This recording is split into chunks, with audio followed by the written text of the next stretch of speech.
lot of hands pop up as a result of that.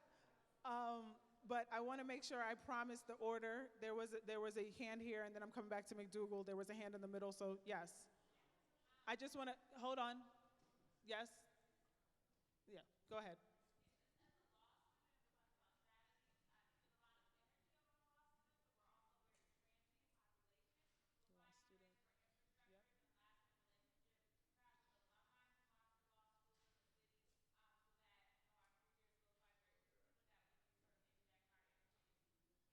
Yep. Okay.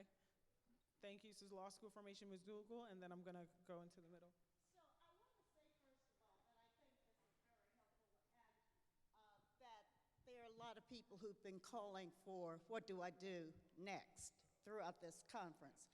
But I think that there is a hole here in that the rest of the conference has been about how we analyze the larger structure of our oppression and how Black Lives Matter as a movement does that analysis as well, and how that should lead people to use their legal skills. Everybody here is busy as a lawyer or as something else.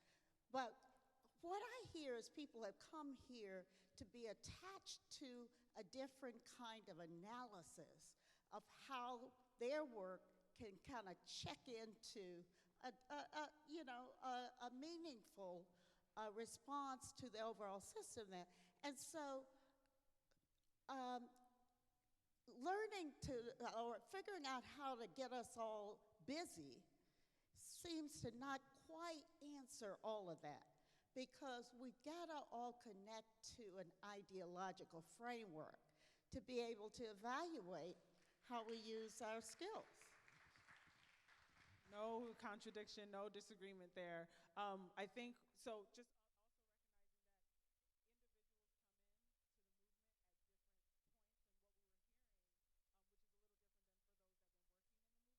and what we were hearing, which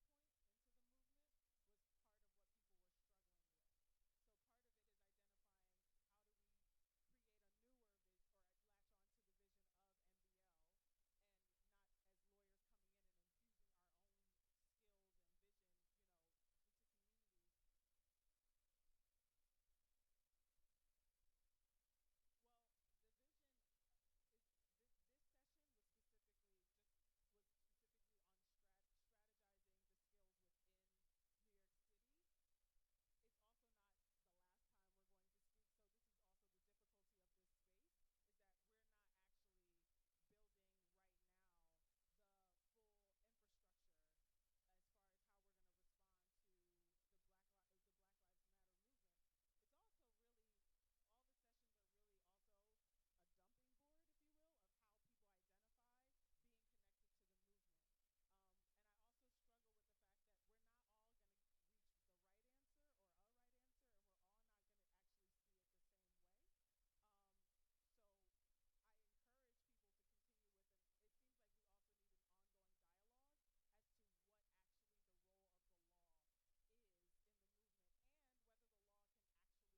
Hey y'all, if you were in the New York section and you have one of our sign-up sheets, we're missing 2.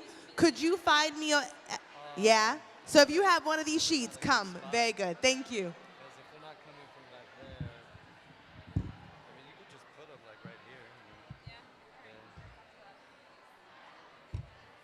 I guess I'll put the waters here. Is that gonna? Because they only have bottles now, so I have to put cups. We shouldn't really have an open cup on the stage. Yeah. No. That's What's the going stage on? rule. Antoine, But you will can you have get like. waters for the speakers? Yes. These are all that have the bottles left.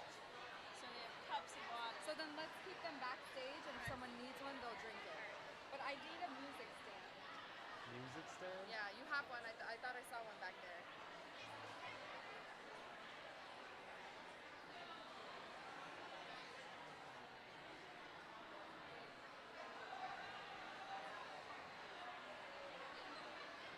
The only other thing I need is any of these speakers. I want you to send them to backstage.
So I'm gonna go, then you go, and then Alicia, right?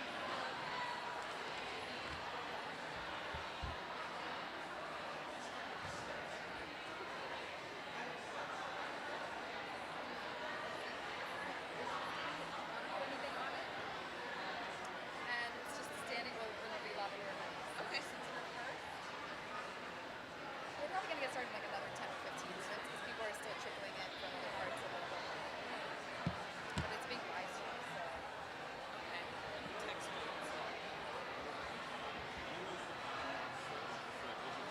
People can clap after, right? People can clap after we intro them, right? Yeah. Or is that too much? No, whatever. People want to salute, let them salute. Sorry.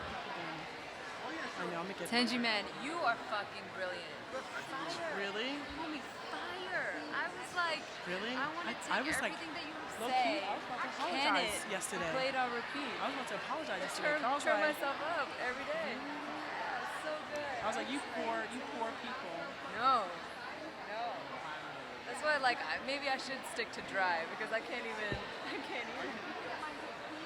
want to touch bases real quick. I didn't have your email to say when did you want to quickly just I chat guess about it's that. gonna have to be after this session. That's because cool. we gotta do this thing. But I think it'll be okay. We'll I we can forgot get I didn't straight bring into my it. phone. I didn't bring my phone. You have Yes, I'm missing Maurice Mitchell. It's like your phone thing. It's like your phone. You have your phone charged. So. Yeah, I think I do, but otherwise we can move it around.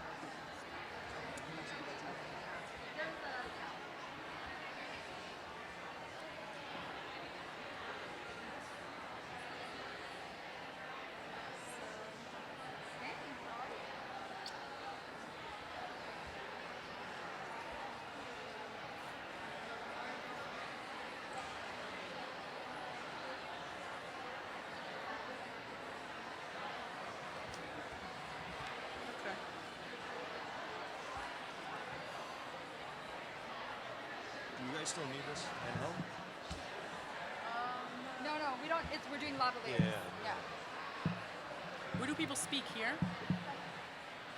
Nina? We're They gonna have speak a lapel center mic. stage. We'll have like a lapel mic. Oh, dope.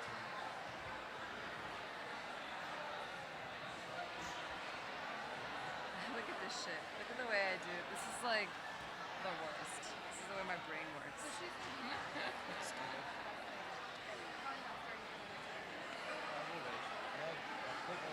How's the energy been? Good, right? If I amp people up. Worst case scenario, yeah.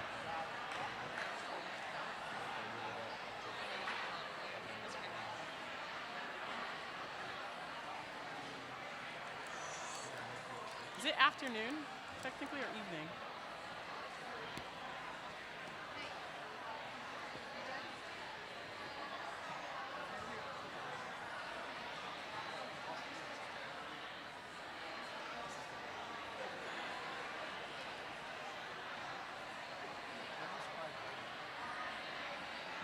There he goes. Who's that? Maurice is here. I think it's just Umi. I don't know what Umi wants me to say, but I'm just gonna ask. He said say whatever you want. Or maybe these guys. Are you guys gonna be able to like stage manage in the sense like you'll be back there? Just get the other person on stage. I'm sending everyone backstage. Okay. So they're all gonna. She was like no. Her face is reading no. Well, no, but Is there like someone? we I could could say do like it. the next person I want to call up is, and then they hear Wait, their so name. who is gonna do that? So I mean, They're doing We're it. doing it. Okay. if we say like the next person we're gonna call up is Carl Williams, I mean you don't hear his name, right? He doesn't need to be Yeah, like. I think it's pushed just out. the only other thing is people.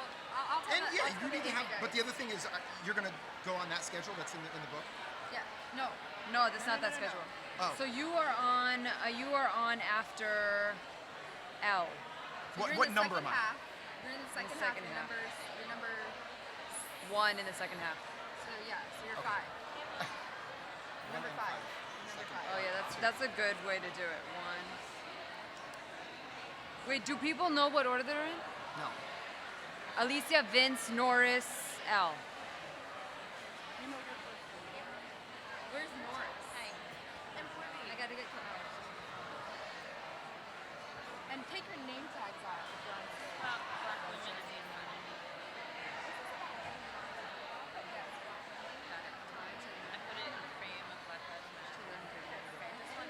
I don't even know where mine is. I never got mine. You got one? I feel like you're so done.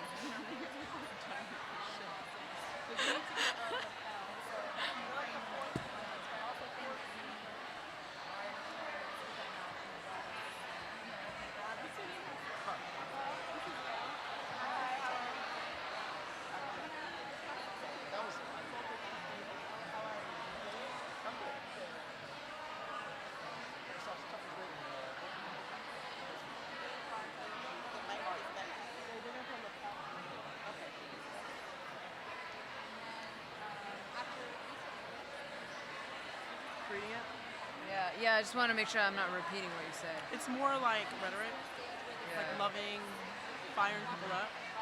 You feel what I'm saying? Where you go into like logistics. But the logistics is just, like 7-minute talks. Little break in between. I shouldn't say the break. No break. Yeah, no break. I would just be like, you're like, I'm talking about like vision. You should say like you're about to hear very short from people. Okay. You're gonna put a lapel on me. You're gonna put a lapel on me. Okay. Yes. Now, when are we gonna catch back up? Never? It's going to happen. No, it ain't. It will. It ain't. Not- No. You know, we are coming up on the year anniversary of our epic week. I know. By epic week. Yes. We should do another. So I can blow my face can blow up again. Yeah. Well, we can always. I miss you, Tinjiwe. Get out of here. I miss myself, my dude. Yo, I'm gonna talk a little bit about that today. What? The dissonance. No, I'm not gonna go hard on the self-care, but I'm gonna just. I'm good. What the theme is again? It's I don't know. a You know, radical me imagination and you talked around the about time. I said how I'm to gonna do the step law. back. Actually, I'm glad you came up here. So I'm gonna say you're I brilliant. wouldn't say do my own thing, but I'm gonna say then after that I've been doing a lot of reflecting, and I'm gonna talk about it. I feel like Yeah, people And need that then, time. and then I'll there's see that also this piece. an air I'm not gonna see all this. about, Usually I don't that's want to gonna say the shorten. movement, but Anything the else? climate right now. Whatever. Air, I wanted to actually say this expression that you said one day. You know what I'm What is saying? it? I'm gonna be And brief enough to be concise, what are we going to do? but long Short enough. enough to be concise, and long enough Last to be week, complete. last week. I love that. Yeah. Love that. So how much time we got?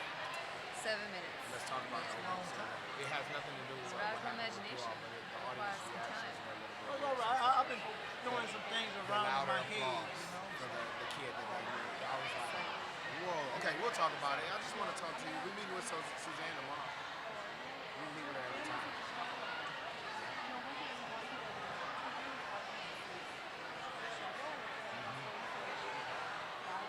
Yeah.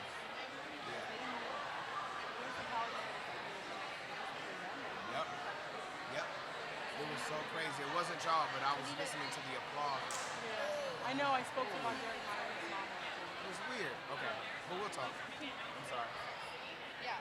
This is me, right? Hey, how are you? Fine, thank you. She was just wondering if we should make a declaration about the decade at some point. Yeah, sure. I think we could say something. Maybe towards the end. At the end of what? Huh? At the end of the day? I'm sorry? Now? Maybe towards the end. End of this. Yeah. That we mention it. It's up to y'all. Yeah. To mention the year of the decade. Yes, but what it is very important is a team. The team is recognition, justice, development. Yeah. And also the decade is should be the articulation between state and civil Hey everyone, we're gonna get started in a minute. Can you please take your seats? Thanks. and the need to I know, it was like really bad. to set what they want exactly and to force the I state. can't be forced. For the state. Can I sit down and write some of the messages? Please take your seats, everyone. I may sit down Thank you. and write it down. What we should say. And making I know that, you know, a lot of people There, at the end of the day, I will be leaving after that. Oh, no, before that. Oh, okay. During this, when I have a break, I'm gonna have them I'll flash. sit down and write it. Okay. Yeah? But yeah, no, I'll mention it. Also, the ways in which they can pressure the U.S. And to there actually is do something. yes, and there is an official website for the decade. They can go. No. Okay. Please take your seats.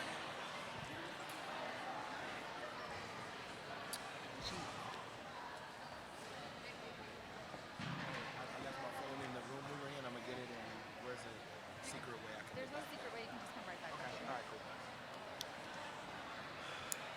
I start, right? Yeah. You want me to call him? Let me know when you want us to start. Oh, I need like a good drink and a bath.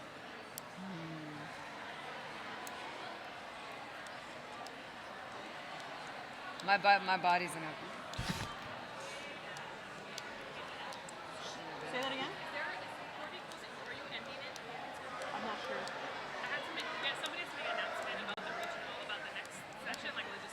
Yeah. Okay. Whomever. Okay, we can do it. Do you want to too. make it right now? No, I wouldn't make it now. Probably towards the end. Are you gonna close it or Port gonna close it? Because people won't even remember it now. Yeah. Should we?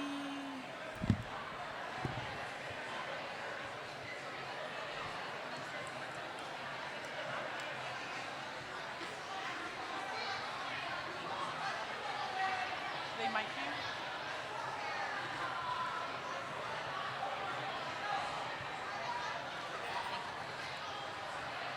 I feel like we should start. Hey, Porby, we asked you to start. Corby.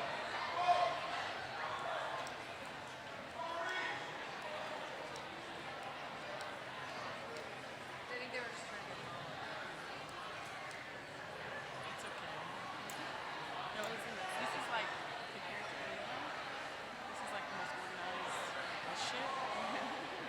We is like a situation. Scott and Margaret, like every time they talk about it, that's how it goes. Like there's It's some like trauma? PTSD. Yeah, for sure. Start? Hey, Boo.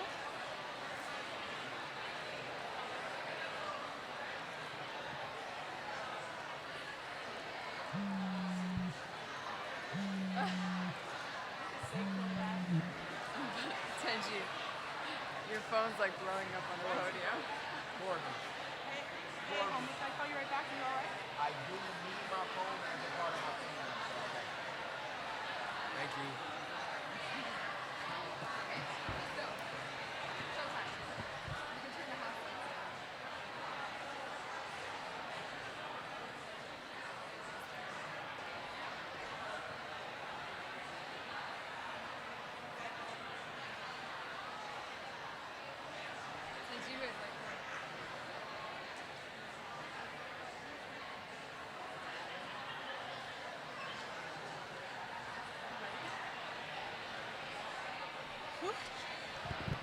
Okay, we're gonna start.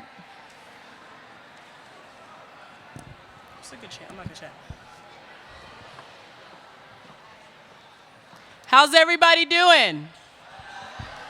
Oh man. How's everybody doing? That's what I'm talking about. Are y'all ready for some rad talks? Oh, come on, Law for Black Lives. Y'all ready for some rad talks?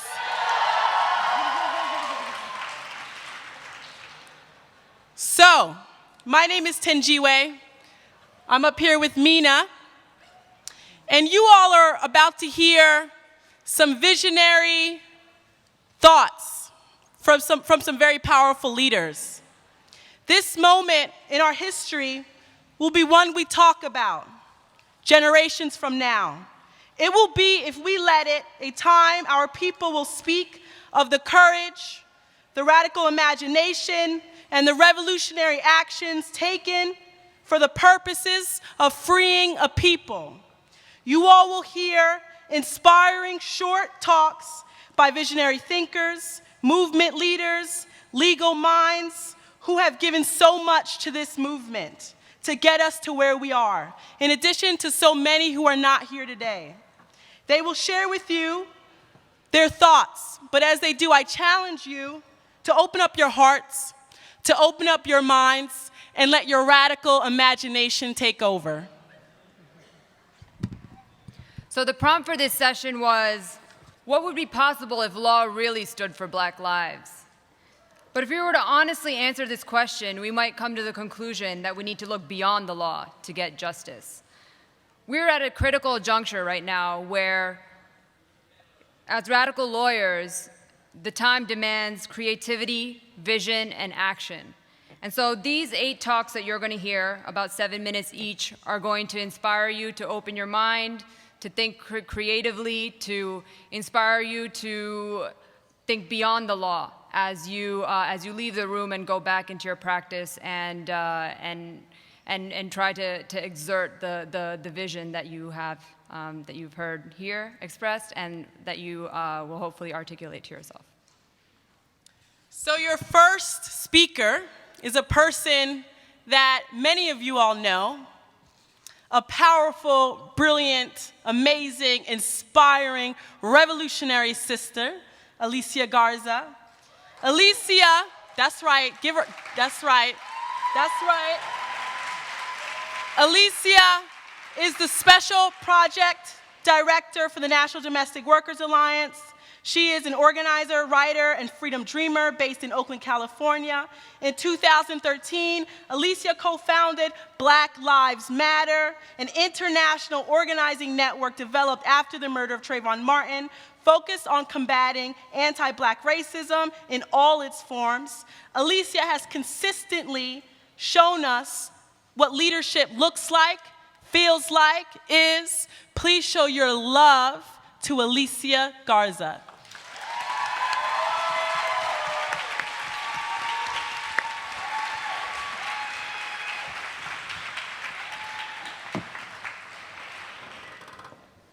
How y'all doing?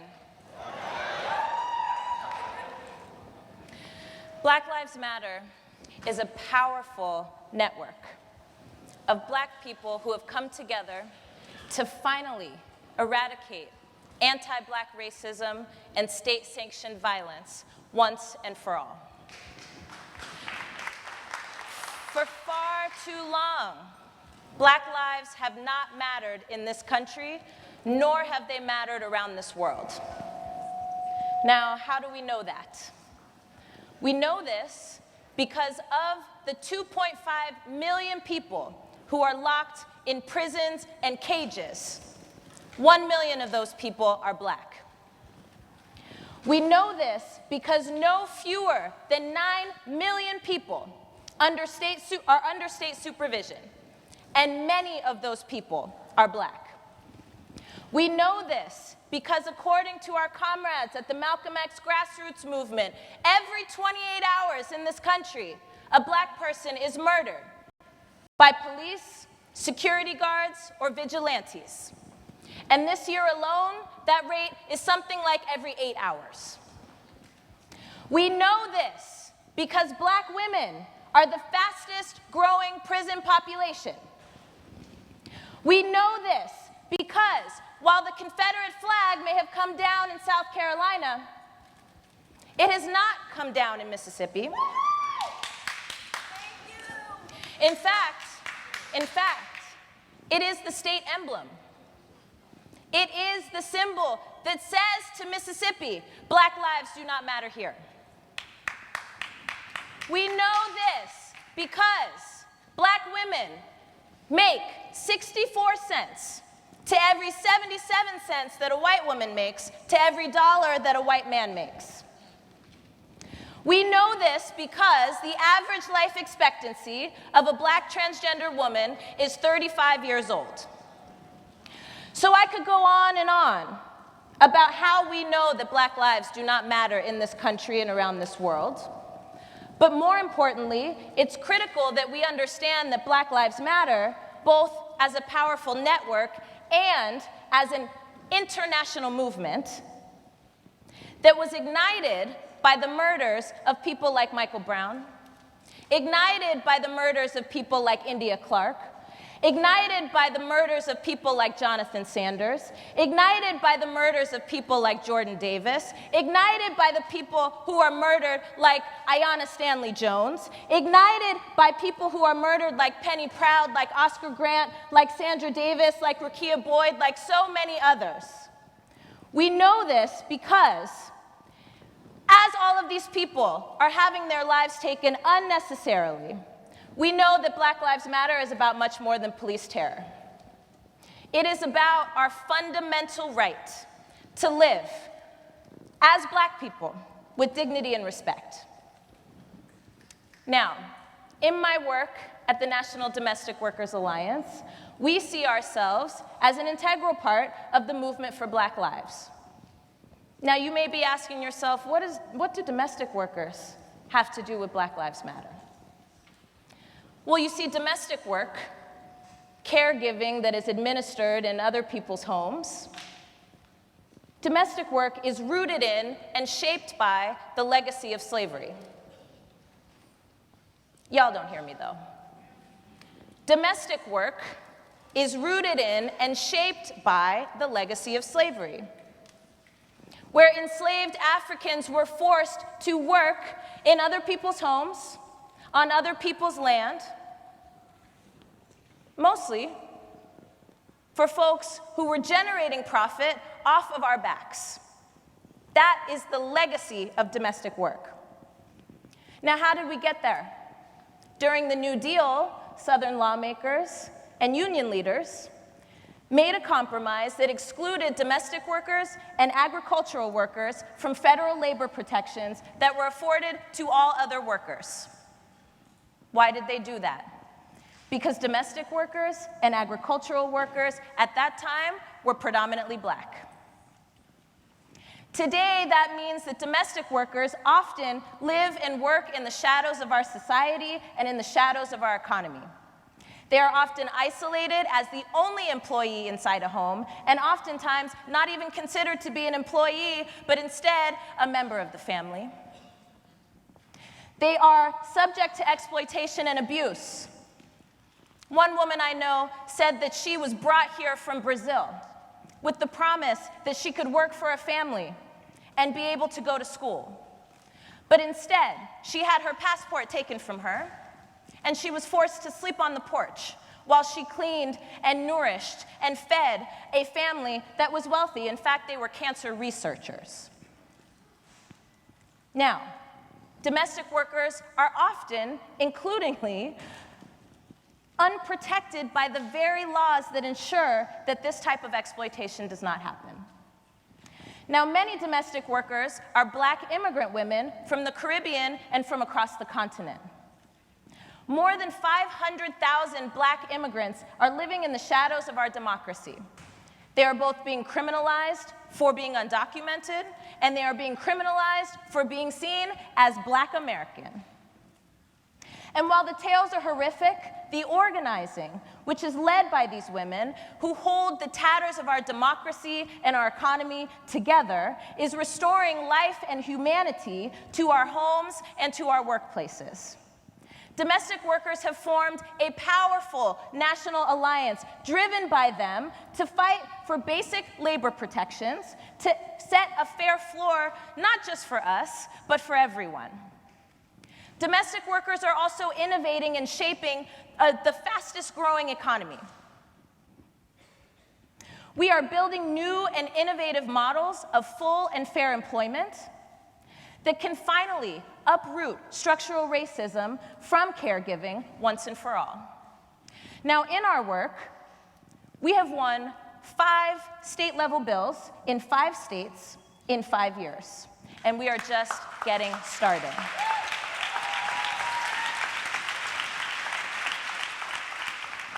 That's not all. Domestic workers from across the African diaspora have joined the powerful movement for Black lives. Because not only are we workers, but we are also mothers. We are mothers who have a hard time sleeping at night because we are worried that our children will not return home. We are mothers who live in communities where the police join forces with federal agents and they separate our families and they criminalize our children. We know all too well, as my sister Heather McGee from Demos has said, that Black bodies were the first currency of this nation. And so, as such, we are uniquely positioned to transform this nation. Black Lives Matter is much more than a hashtag. It's much more than a moment. Black Lives Matter is a powerful assertion. It is a demand that we value humanity. It is a demand that we restore the right to breathe. It is an assertion that our children deserve to grow up to be adults. It is a movement that is designed to restore dignity and respect to a nation that was built off of our backs in the very first place. And we know that we will win. Thank you.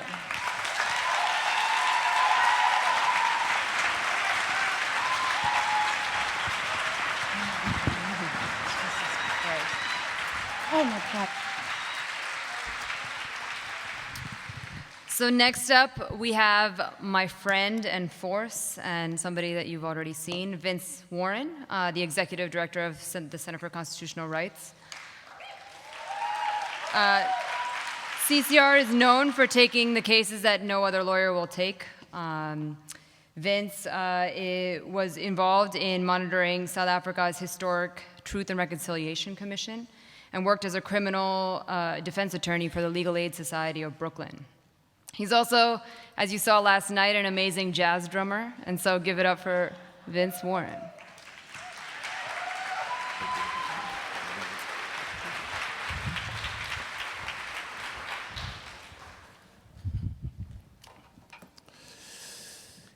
Yes. I'm thinking about how do we know that Black lives really do matter? And one of the ways that I think about that is that I look very far into the future, not the campaign cycle, not the fiscal year, not the 3-year strategic plan with measurable outcomes, but really far into the future. And I'm thinking not about our kids, not about their kids, not about their kids, but the generation after that. And when they look back on this moment, the question is, what do Black people thank us for? And it's a tough question, but I don't know the answer to that question, but what I do see, looking back from us so many generations away, I see smiling faces. I see black people that are at ease. I see black people that are full of wonder. I see black people that are unencumbered. I see black people that are unafraid. I see black people that are full of joy. But we have a problem. And one of the problems that we have was best summed up by James Baldwin in The Fire Next Time. And paraphrasing him, he says, this past, this Negro's past of rope, fire, torture, castration, infanticide, rape, death, humiliation, fear, day and night, fear as deep as the marrow of the bone, doubt that he was worthy of life since everyone else around him denied it, sorrow for his family who needed his protection and whom he could not protect, rage, hatred, murder, hatred for the white man so deep that it often turned against him and his own and made all love, all trust, all joy impossible. I think when I look into the future, I think our call here is to create joy. And as lawyers, as people in the legal profession working with movements, it's an enormous task to think about how do you create joy from a legal document. But perhaps you can't. And I want to throw out a question to you all. I want you to think about our Constitution, which was ratified in 1789. Let's not think about it as a foundational document. Let's think about it as what it really, really is. It is actually a word redlined document. Now, for people that have worked on editing documents, you know how that works. You have a document, you make changes to the document, you put comments into the document. This is what's happened with our Constitution. Our Constitution was written so that it excluded black folks. It excluded women. It excluded Native Americans. It excluded anyone who was not the landed white gentry. That is the basic document that we are working on in our field. So if you think about the analogy, what did we do? We deleted the section that said 4/5 a black man. We added the section that says, yes, women have rights too. Then the Supreme Court, the legal infrastructure, clicked save as final. But there is also a comments section. And the comments section is also something that the legal profession, the legal institution has sought to occupy. So we will have comments in our document that says the Fourth Amendment that should be read to include the following words before the actual amendment, unless a police officer feels otherwise. You have the right to be free from unreasonable searches and seizures.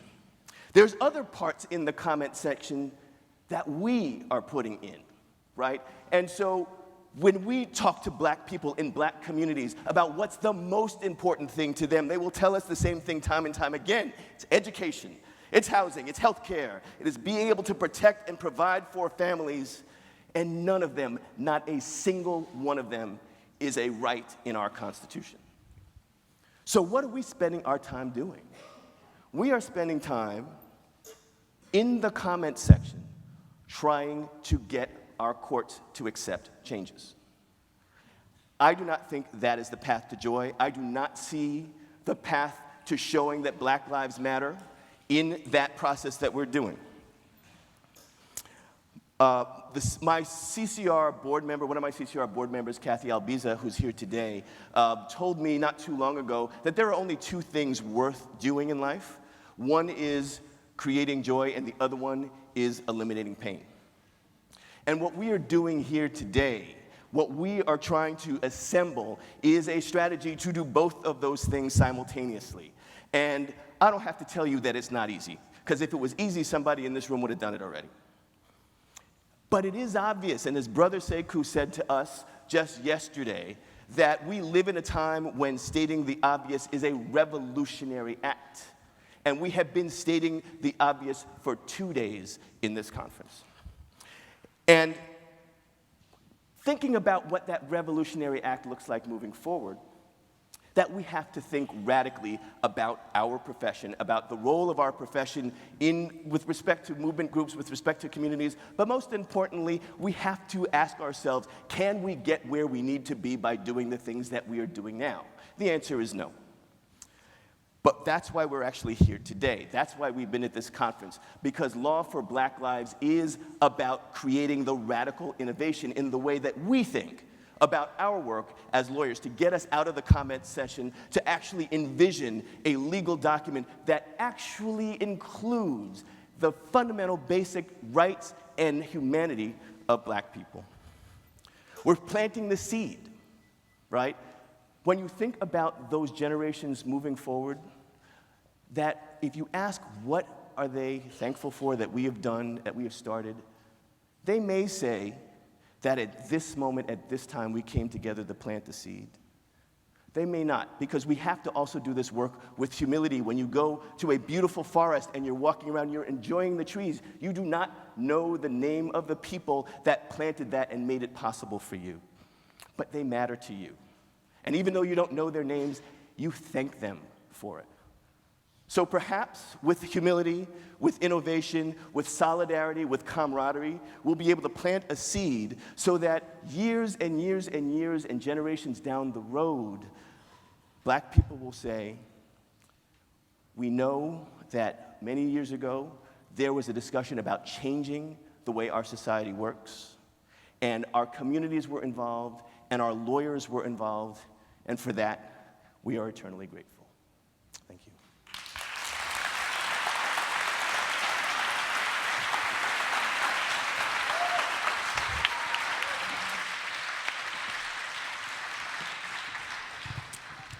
Next up, we have the brilliant Norris Henderson. He was wrongfully incarcerated for 27 years, and during that time, he taught himself criminal law in prison to serve others inside as a paralegal, advocate, and organizer. Norris is the current executive director of VOTE, a nonprofit organization designed to educate, organize, and mobilize formerly incarcerated persons about their right to vote in Louisiana. Norris has had tremendous success in his work impacting public policy and public discourse about police accountability, public defense for poor and indigent people, and reforming the notorious Orleans Parish Prison. Norris, without further ado.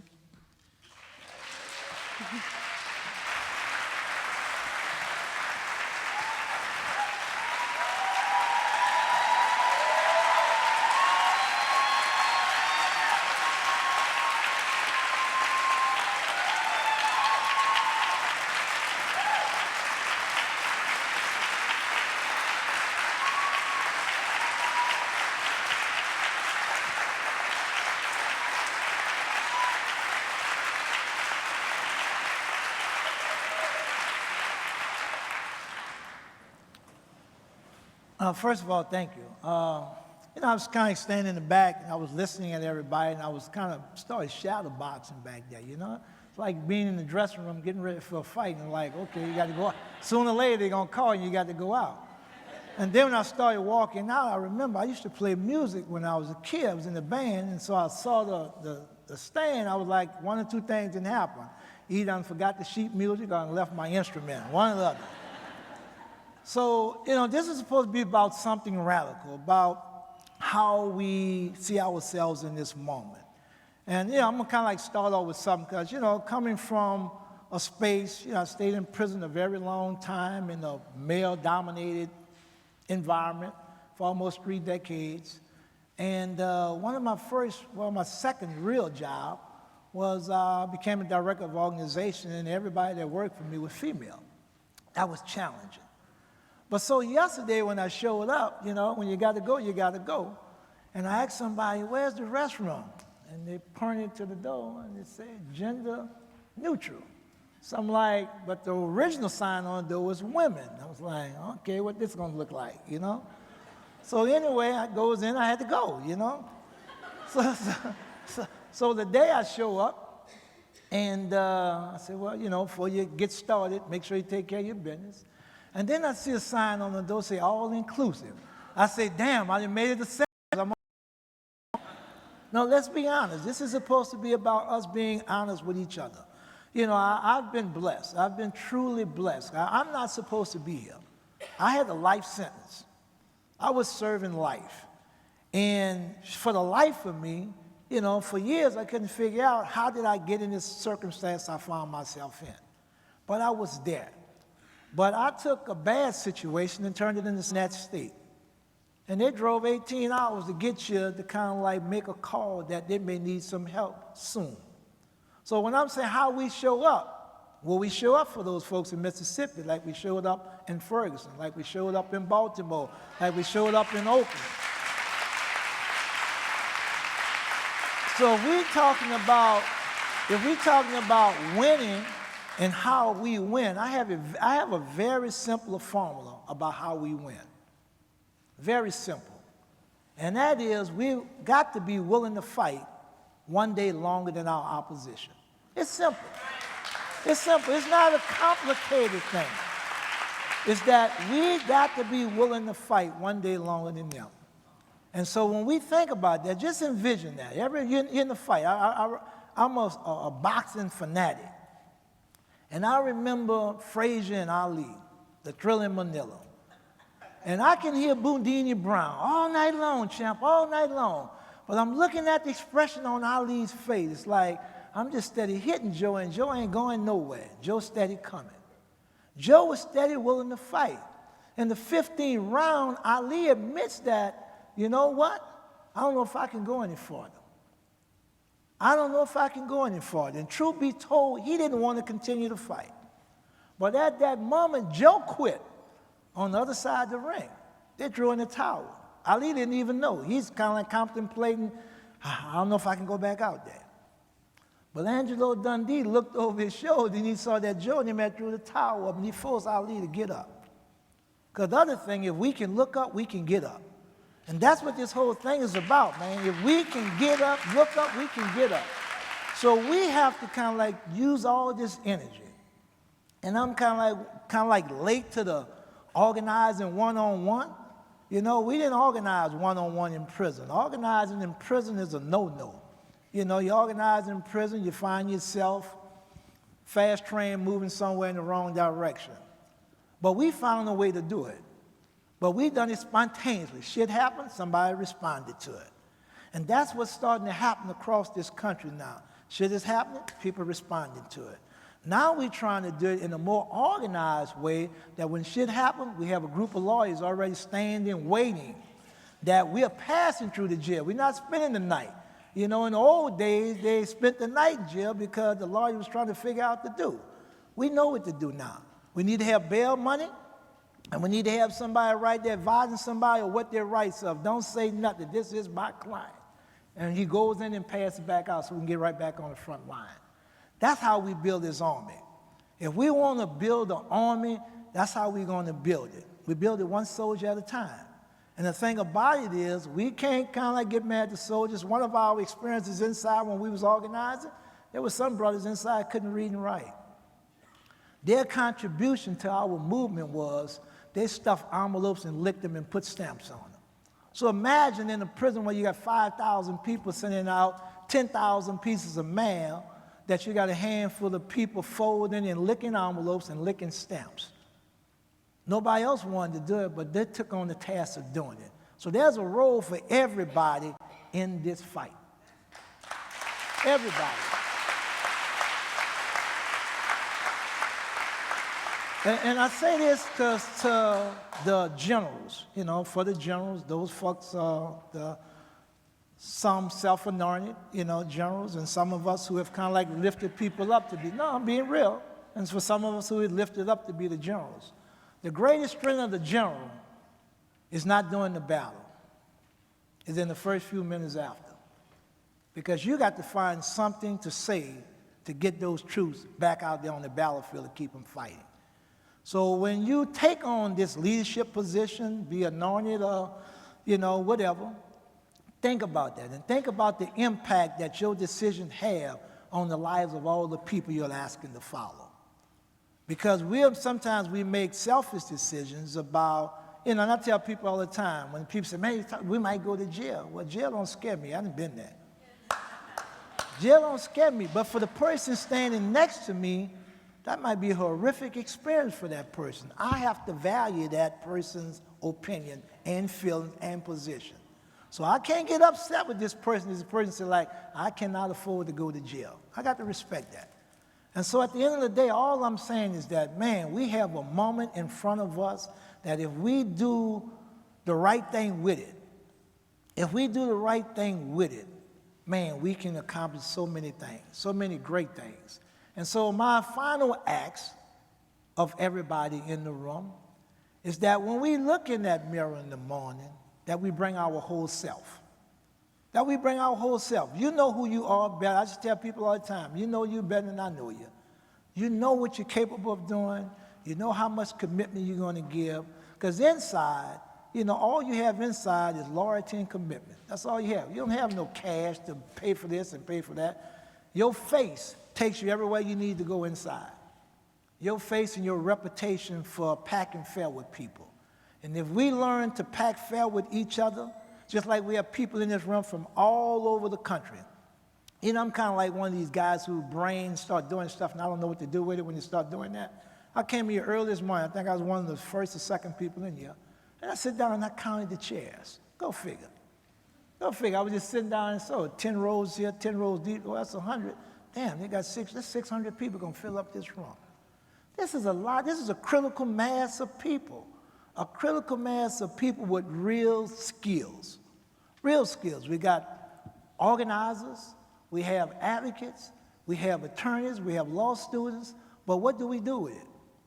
What do we do with this? And the test of this is going to be when we leave here today, tomorrow, the next day, and for those who live in New York, what do we do with this moment? How do we continue to stay connected to each other so that we don't always show up when it's critical? We don't always show up when there's a Trayvon Martin or Mike Brown or Freddie Gray. We have to continue to show up for each other all the time.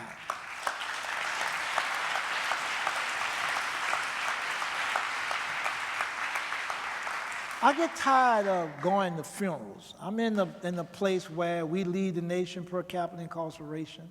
And if that was the solution, I don't think we would be leading the nation in crime. But those things are on the same parallel track. Well, that tells me something is wrong with this picture.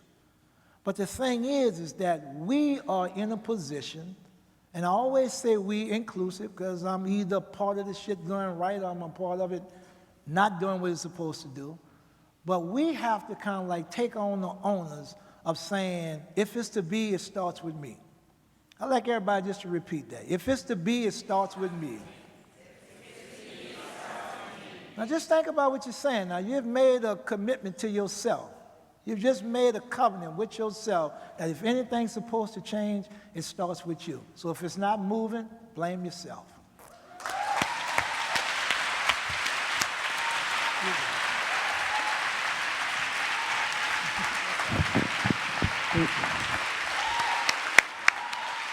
Yes. I have the honor of introducing a powerful sister, one of the most inspiring people I know. She is a Black trans freedom fighter who hails from Columbus, Ohio. Elle turned pain into action by organizing Black trans women from Ohio to have spaces to collaborate, and she works with Get Equal as well as is a strategic partner with the Black Lives Matter team. Elle has and continues to be, again, one of the most powerful, one of the most inspirational, one of the most courageous people I know. I'm asking y'all, as she comes on this stage, please show all your love to Elle Hearn.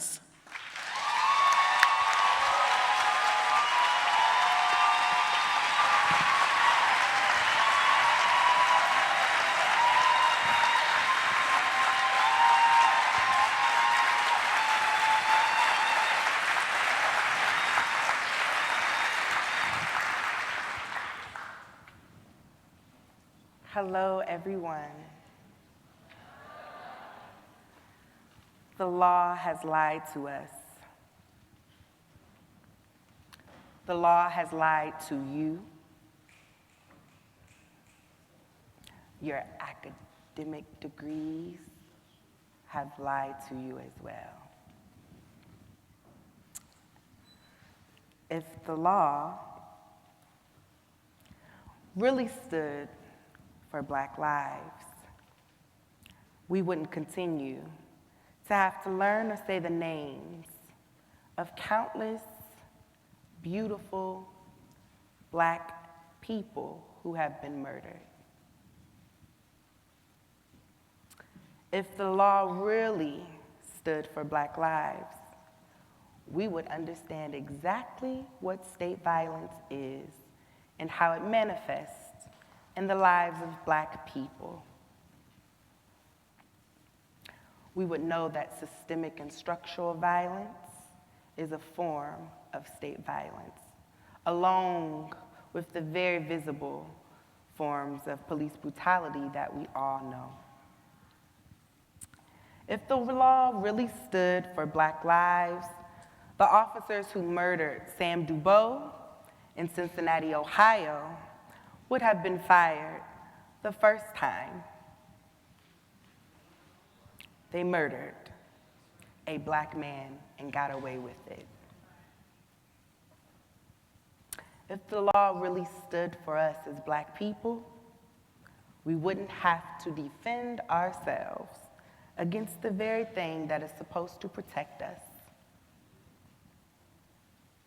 If the law really stood for Black lives, people from Paterson, New Jersey to Cleveland, Ohio would be able to live unapologetically in all of their Black glory without death being a constant in their lives. I wouldn't have been arrested after defending myself against a transphobic attack.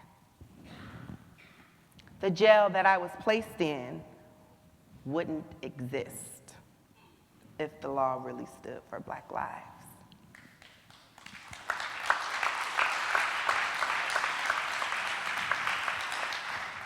Laws wouldn't be the gateway to a better quality of life. Investing in people would be. The ego of the law would be left at the door when coming in contact with those who are most impacted by laws. We would have a better practice in identifying and connecting to our human existence as opposed to the circumstances that often keep us divided. If the law really stood for Black lives, white people, you wouldn't be so confused about the privilege you carry.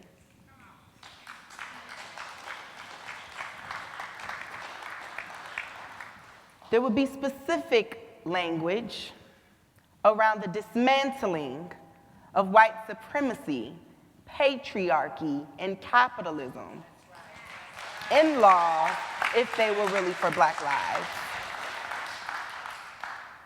We would have received reparations.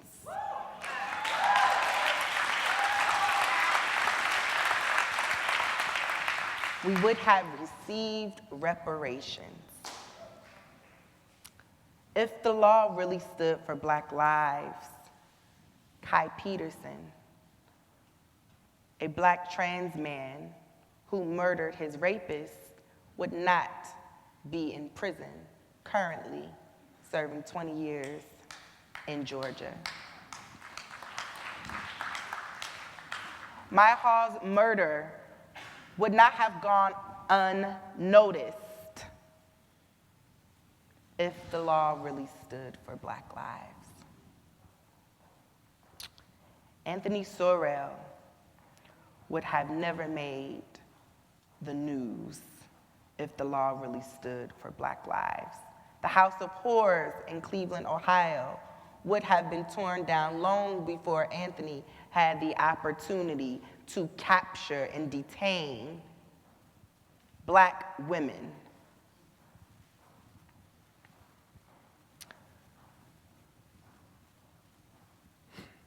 If the law really stood for Black lives, you all would know that I fear you just like black people fear the police.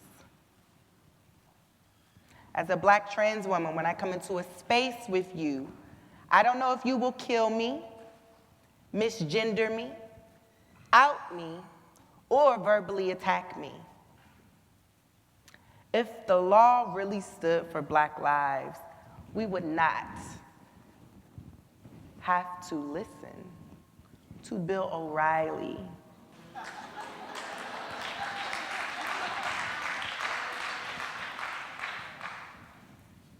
If the law really stood for Black lives, we wouldn't have had to watch in horror as Black people in Ferguson were not allowed to mourn, grieve, protest, or claim the very city they dominate.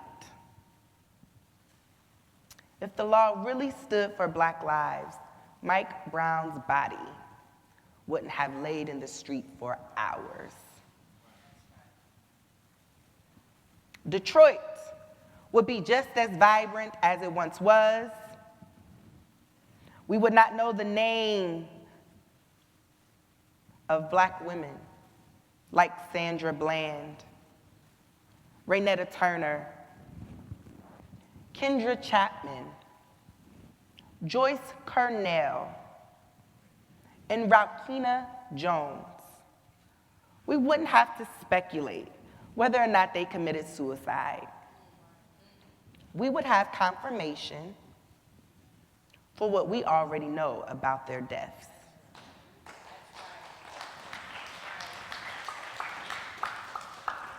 If the law really stood for Black lives, 1 out of 2 Black trans women would not have to live with the reality that they will sit in jail at some point in time in their life.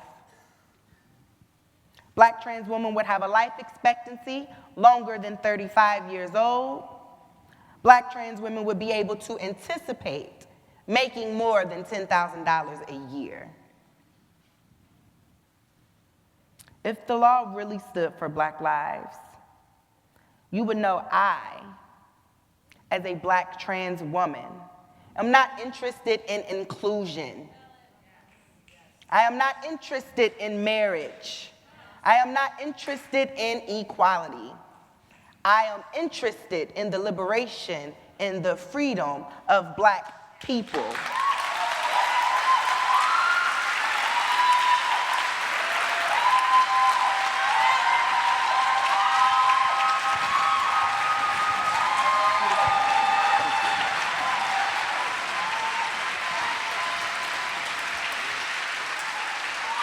Are y'all feeling inspired? I'm gonna ask again, are y'all feeling inspired? Are y'all feeling inspired? So we will now hear words from someone who cannot be here but wanted to deliver a message to us. He is an elder, he is my mentor, he is someone that embodies what it means to choose to stand on the right side of history.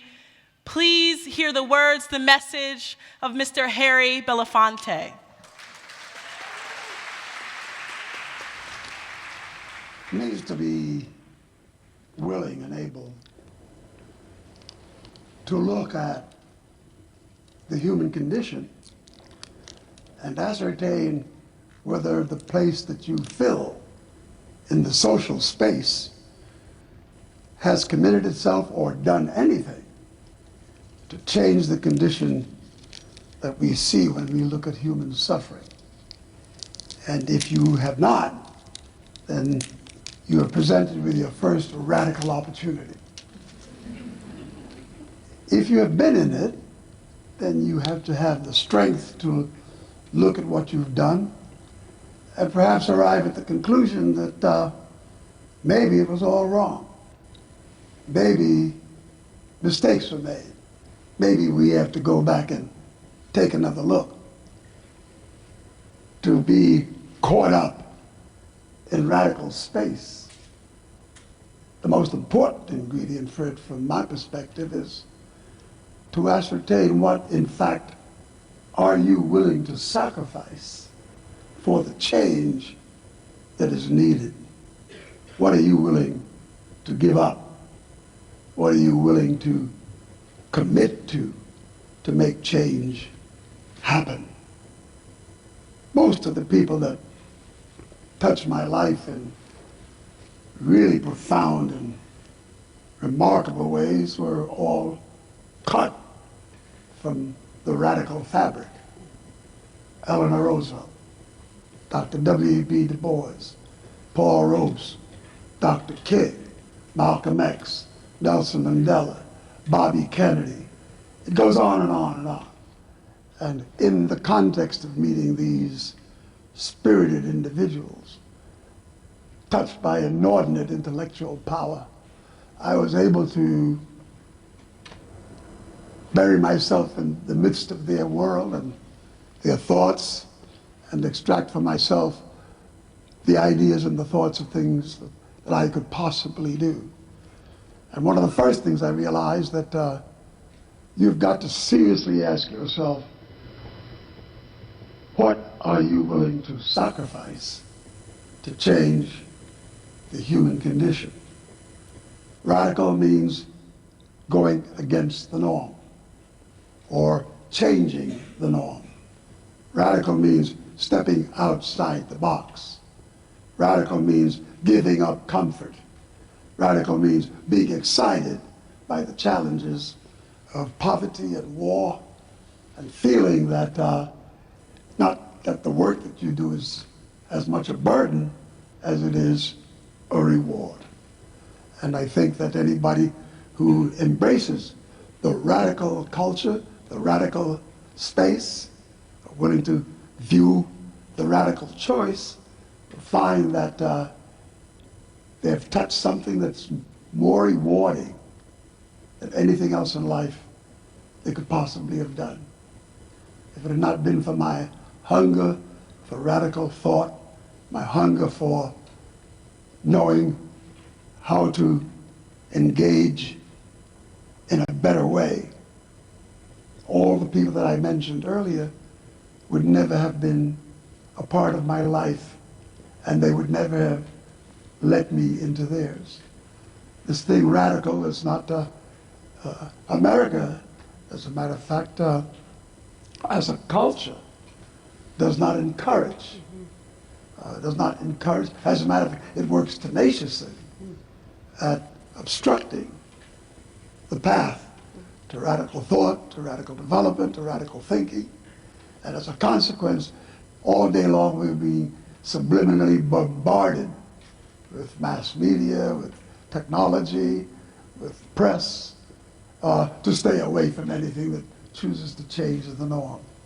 But somehow that's an impolite, not very constructive place in which to be, when in fact, it's the only place we should be.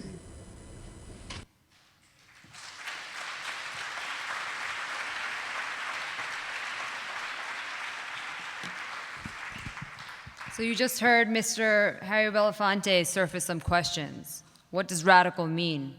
Are we cut from radical cloth, radical fabric? And what are we willing to sacrifice to change the human condition? As we ruminate on these questions, I'm going to introduce our next speaker, Carl Williams, who's been up on this stage before. He's part of the planning committee. Carl Williams has been staff attorney at the ACLU of Massachusetts since September 2013. In Boston, he's a lawyer that people call when something is going down. He's been a long-time resident of Boston's Roxbury neighborhood and has been an activist and organizer on issues of war, immigrant rights, LGBT rights, racial justice, and Palestinian self-determination. Give it up for Carl Williams.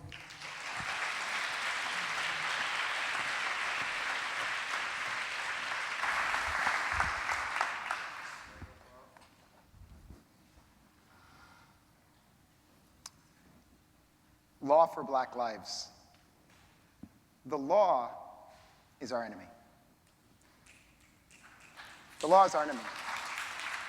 The law as it stands today in this country and in this time is our enemy. Historically, it's what's enslaved us as black people. It's what Jim Crowed us. It's what gave us anti-miscegenation laws. Those were laws, structures that were in place in this country. And today, we have even more of them. They have different names. They're parts of different systems. They're mandatory minimums. They're the school-to-prison pipeline. They're the war on drugs. They're stop and frisk procedures all across the country, from Portland, Maine, Portland, Oregon, from Miami to San Diego. Those laws that exist today are part of the core of what makes up the system of white supremacy in this country.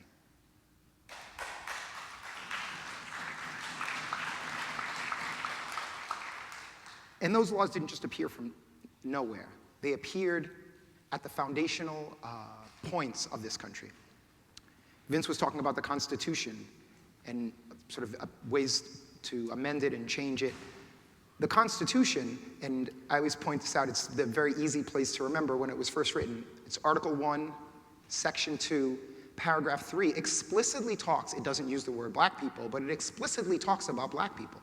And many of y'all know, maybe all of you know what it says, right, about black people. 3/5 of a human being. So it talked about us at the core, specifically, are not human beings. And I would be remiss if I left out Native brothers and sisters. I'm Narragansett myself. If we left out our Native brothers and sisters, what does it say about Native brothers and sisters in that same Article 1, Section 2, Paragraph 2, Section 3 of the Constitution? Not even 3/5. Don't count. 0. So our Constitution, or their Constitution, excuse me, talks about people of color. And it says we're maybe 3/5, a little bit more than half, or 0. And that's the foundational document of this country. And the Declaration of Independence also speaks specifically about Native American people and refers to them as bloodthirsty savages, right? So that's from whence we come. That's where we come from. We need a wholesale change to the legal system of this country. We need that for ourselves, for black people, for oppressed people inside the borders of this country, and we need it for the rest of the world.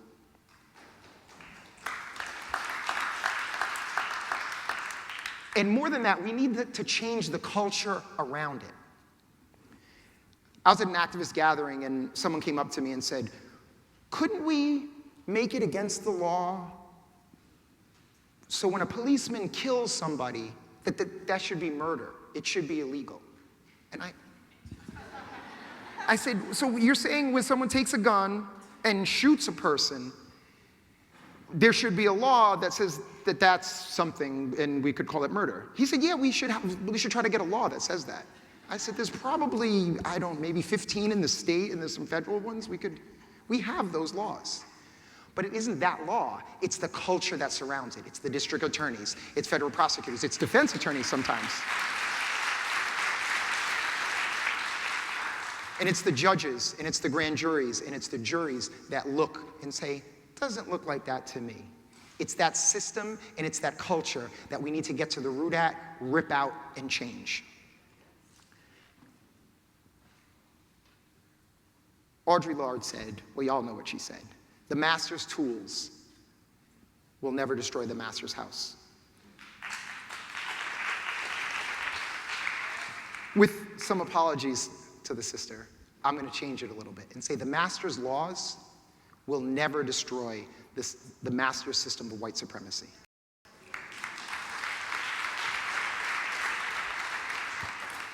We can use those laws to bail ourselves out when we're on that journey, right? To get some people out of jail, like the brother was talking about before, to get some people out of jail, to maybe have some less harsh, I don't want to say better, but less harsh conditions when people are behind enemy lines, when people are imprisoned. We can use it to bail people out. Sometimes we can use our bar card to assist that process. But that is not going to destroy the system of white supremacy that is crushing human beings in this country.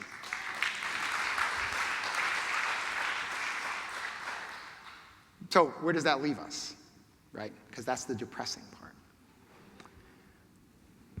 someone asked me, and I'm sure everyone in this audience has been asked, well, what does this Black Lives Matter movement, what do they want? And I hate that question.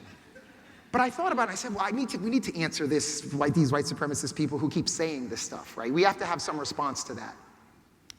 And I'm a trial lawyer at heart, so you'll forgive me for answering that. When I answer that for people, I answer it in a story.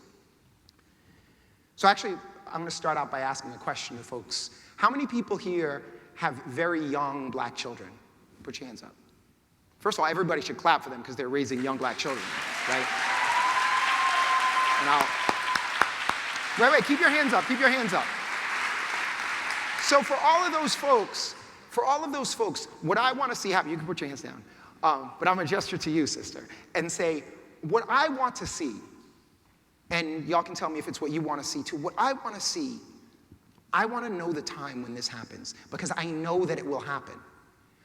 I want that young child, not in the very far future, to grow up and come to their parent, their mother, their father, other folks, and say, is it true that in this country, or maybe there won't be countries anymore because we'll all be free, but is it true in this place and in this time, when you were younger, was it true that black people weren't free? And you're going to be absolutely eloquent, absolutely on point, and explain exactly what it was like to live in this country today. And your beautiful black child is going to look at you and go, I don't understand. I don't understand what you mean. That doesn't make sense. It doesn't make any sense. How could people live like that? How could people let other people, for our allies and accomplices in the room, let other people, let us, let you, mom, dad, other folks, live like that? And then you're going to try to explain again, and they're just going to go, I don't understand that. It doesn't make any sense to me. That's the day we win.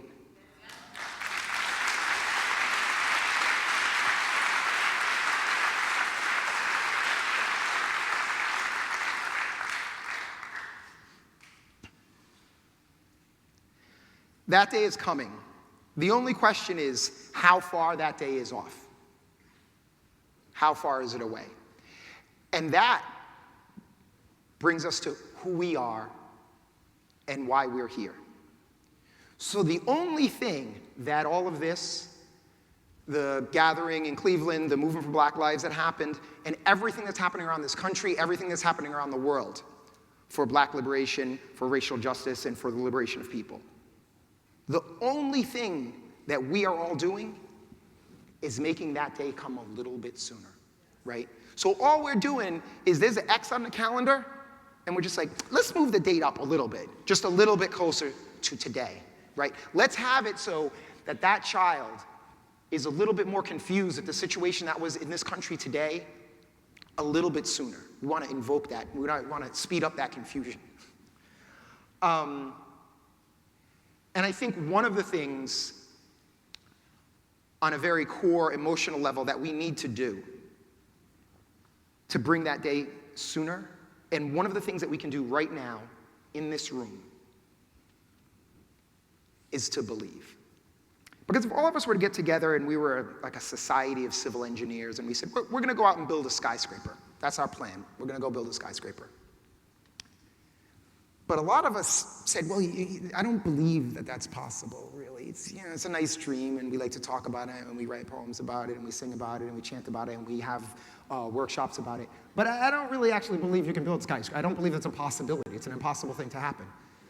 How many people at some time have doubted that we actually can be free, fully free, right? I'm going to put my hand up because I believe, sometimes I doubt it.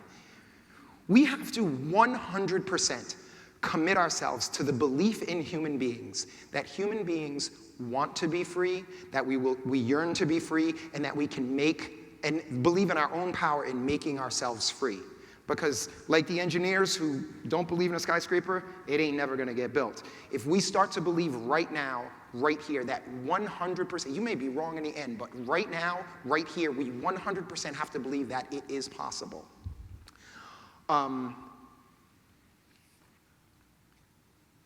And in that, I want you to all just to put your hand against your heart and feel a little bit of your life inside. And I don't need you to chant it, because I don't want you to say it out loud so everybody outside can hear. I want you to say it inside, but with your voice. Say it. Say the words. Say, I believe. I believe. I believe that we will win. I believe that we will win. I believe that we will win. I got a little bit more for you. I'm not done. Just one last piece. Put your fist in the air. And now say, I fucking know that we will. Don't laugh, say it. I'm going to time that again. I fucking know that we will. Thank you.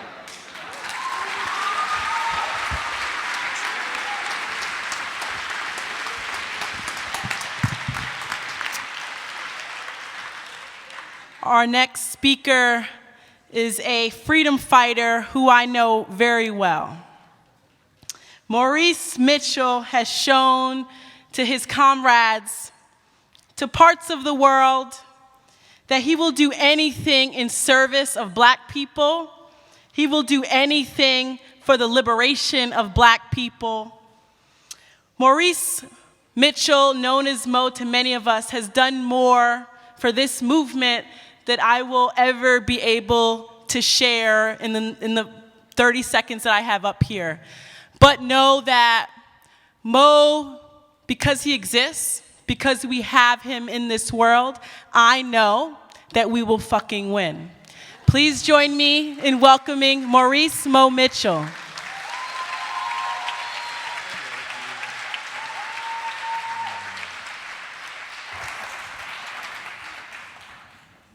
Oh my God, you're so beautiful. Could you look at one another and just acknowledge your presence, your beauty, your fierceness? Just look and say, I see you. And if you do have love in your heart for that person, say, I love you. Yes.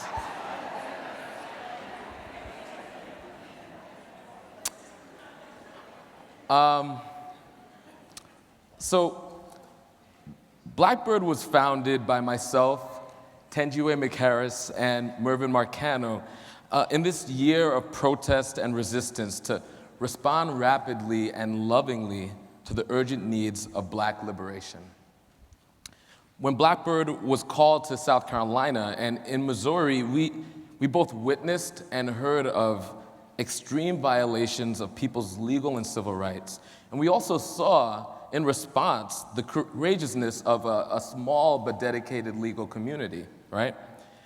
In South Carolina, when we talked to members of street organizations, people who face constant intimidation and surveillance by law enforcement, we saw as they joined direct action takers, and they shared with us how they too desire freedom, and their freedom is linked to their community's freedom. What we saw on the streets of Baltimore, in Missouri, and in many other communities was this uncommon, unflinching desire to be free that brings many of us into this room. However, a legal community that is in full defense of Black lives needs to be engaged before the killings, needs to be engaged before the tragic headlines, needs to be engaged before the hashtags, and needs to be concerned with the full spectrum of violence meted against Black bodies. Standing with Black lives means the creation of a bench of lawyers dedicated to the particular and unique needs of trans Black women. Standing with Black lives means never being the type of attorney that would allow Khalif Browder to languish in jail for years.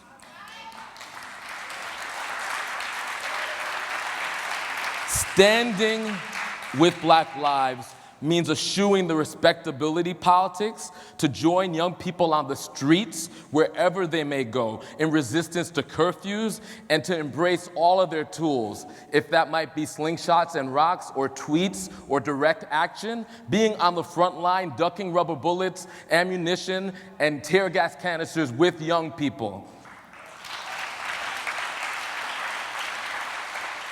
Standing with Black lives means challenging false dichotomies around good protesters and bad protesters.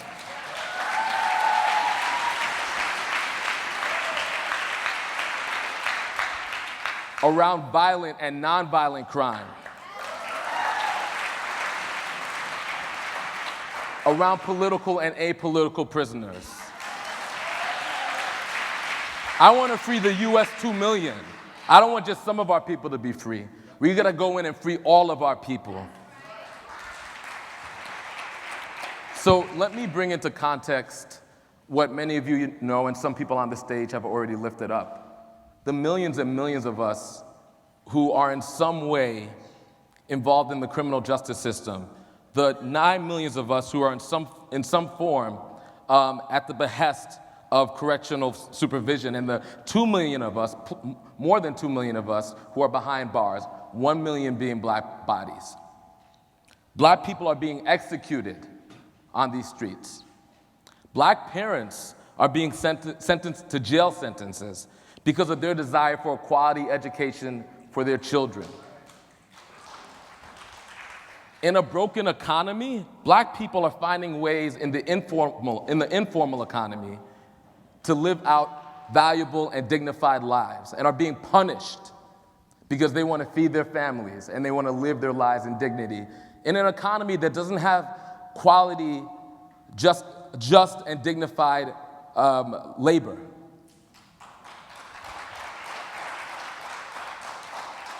So the law currently and primarily functions as an instrument of the relatively privileged to maintain their privilege, to protect their property, to accumulate wealth, to disappear social problems, and to socially control Black people.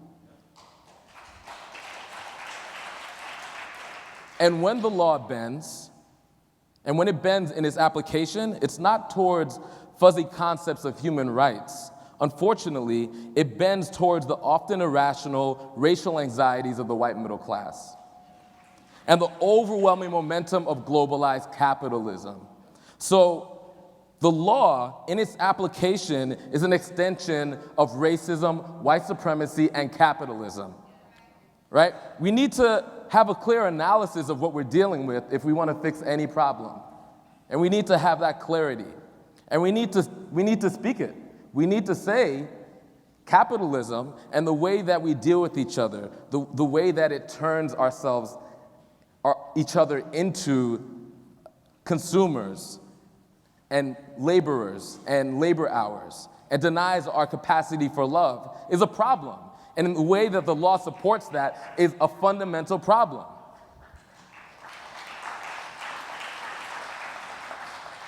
What we witnessed in Ferguson and Baltimore and Oakland and the streets of New York and other places was working class Black people, many of them young, many of them women, many of them queer, many of them trans, channeling an uncommon courage to expose these contradictions in the most stark and uncompromising way. And we all owe all of them a debt of gratitude.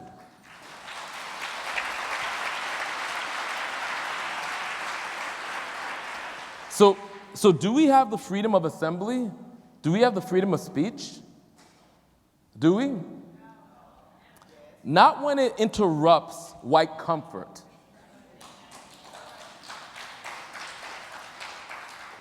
Not when it interrupts irrational but deeply felt white racial anxiety. The answer consistently is no. Is there a right to a speedy trial? Not when those subject to arrest are objects of political or social control. The answer consistently is no. So when human dignity and justice is so tragically and wholly out of reach, the law's tendency to maintain order is actually a barrier to the achievement of justice, right? What is the value of order? What is the value of decorum? What is the value of law in a caste system, in a state that essentially replicates this racial caste? What is the value of law if not a replicator and a hardener of that racial caste system? So a legal community that is in solidarity and stands for Black lives is committed to a movement of Black lives and must do a few things. Number one, unflinchingly follow Black leadership. I'll say it again, unflinchingly follow Black leadership. Number two, put at the center the people who feel the brunt of the violence, formerly incarcerated people, people who participate in informal economies, sex workers, corner boys, folks who are outside of traditional economy, transgender women, folks who feel the brunt of state violence, must be at the center of our mission, of our cause, and are ultimately the experts in their own existence and their own experience. Number three, take risk. Resist counsel that prioritizes order. What is the value, again, of order when there is no justice? And in leaning into risk, push your lawyering further. Embrace discomfort, right? If you don't feel discomfort and fear, then you're not allowing yourself to move into the margins where the fight is. So challenge your lawyering and challenge your practice and move it closer and closer to the theater of fear and discomfort, because that's where our people are every single day. That's our lived experience. Match the urgency, intensity, promise, and scale of this movement. So we don't need small law. We need big, audacious, unflinching, powerful, revolutionary law, right? And build long-term infrastructure for winning. Where are the pipelines for young Black folks to become movement lawyers? Where are the pipelines for young trans sisters, young trans brothers, young trans siblings to become movement lawyers in order to lawyer to their community?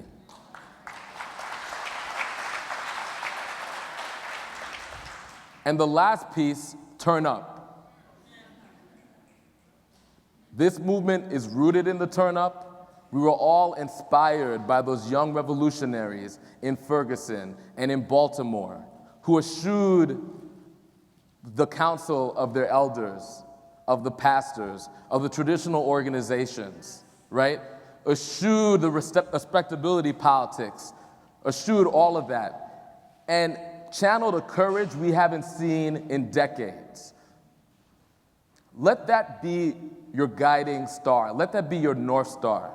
When you're behind your desk, when you're preparing for whatever legal battles you're in, figure out ways that you could channel that. So in every space that you're in, deny orthodoxy, deny safety, deny white silence and white comfort, unchecked racism and gradualism. Don't allow any of those things to have safe quarter in your presence.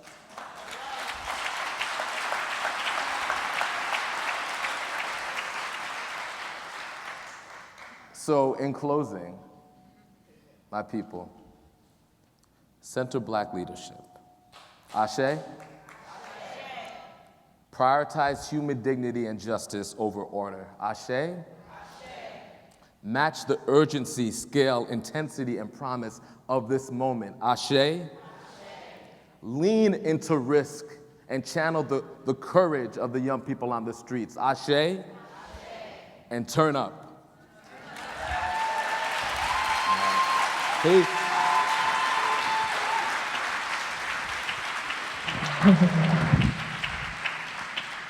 All right, y'all, so we have our orders. Next, I will call up my friend Colette Pichon Battle. She is a native of Louisiana who lives, breathes, and dreams her community.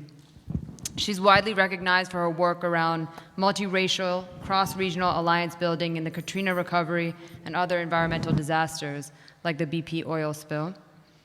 Currently, Colette serves as the director of the Gulf Coast Center for Law and Policy, managing programs focused on global migration, community economic development, climate justice, and equitable disaster recovery. She's also a lead coordinator for Gulf South Rising 2015, a regional initiative around climate justice in the South. Give it up for Colette.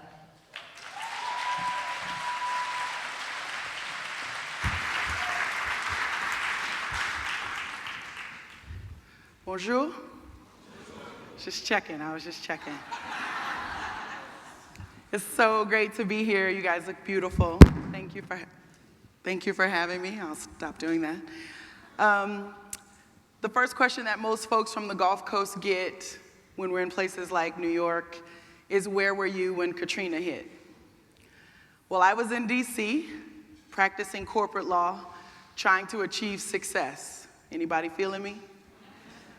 Any black lawyers out here moved to DC to achieve success? It's a whole bunch of success out there. It's beautiful black people, beautiful suits, nice cars. They go to museums, they eat out. It's great. It's fantastic. Best couple years of my life, loved every minute of it. And then there was this really big storm in the Gulf. I checked on my family, and the next day we saw these images, and it took about 2 weeks before I knew everybody in my family was okay. There was one thing I understood as a lawyer. They might need some help with paperwork. I'll go down, I'll volunteer. I'll go home for a little while. But what I didn't understand as a movement leader was how much injustice was located in the middle of disaster. My community has been in Slidell, Louisiana, actually just outside, since the 1770s. Our community, so says the oldest people there who gave us testimony after the storm, said the water had never been that high. We're people who live with water all the time. It had never come up that far. There's a 30-foot tidal surge off the Gulf of Mexico, and my community was completely underwater. Well, I was told I was talking to some lawyers today, so I don't have like an inspirational talk. What I did make was a list of damages, so I thought you'd appreciate that. Yeah, you know, I'm not one of those, I hate trial. I don't like speaking in front of folks. But interestingly enough, in disaster work, there's a lot of different roles for lawyers. And one of the roles I found over the last 10 years is just keeping a list of all the things that we should be receiving damages for. The first thing I want to mention is we're waiting for damages from the oil companies that dredged canals in the lower part of Louisiana and allowed for the saltwater intrusion to destroy the marshes that protect the land.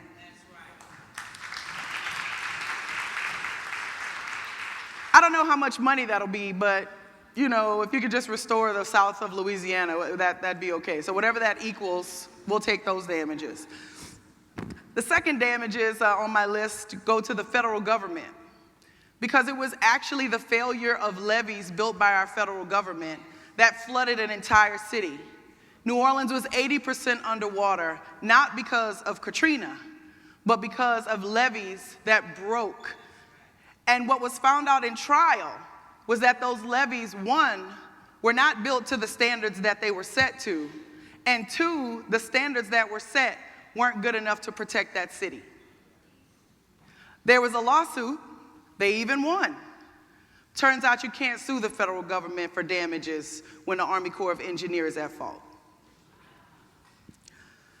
The third on my list is the New Orleans Police Department. We just want damages for all the black people they killed.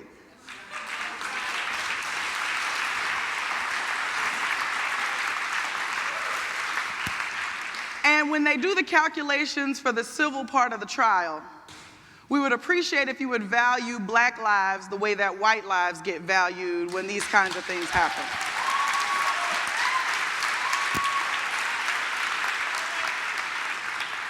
Next on the list is the Jefferson Parish Sheriff's Office. I don't know if you heard, But in the middle of the storm, people literally tried to leave the city, tried to run away, tried to get away from the water that was slowly rising.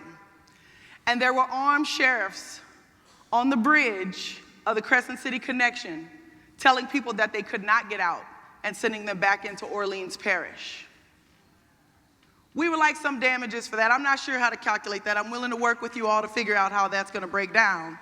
But something about that seems a little illegal, and I just think we have some civil claims to that. That's just a guess, just a guess. I asked my trial friends to help me with that.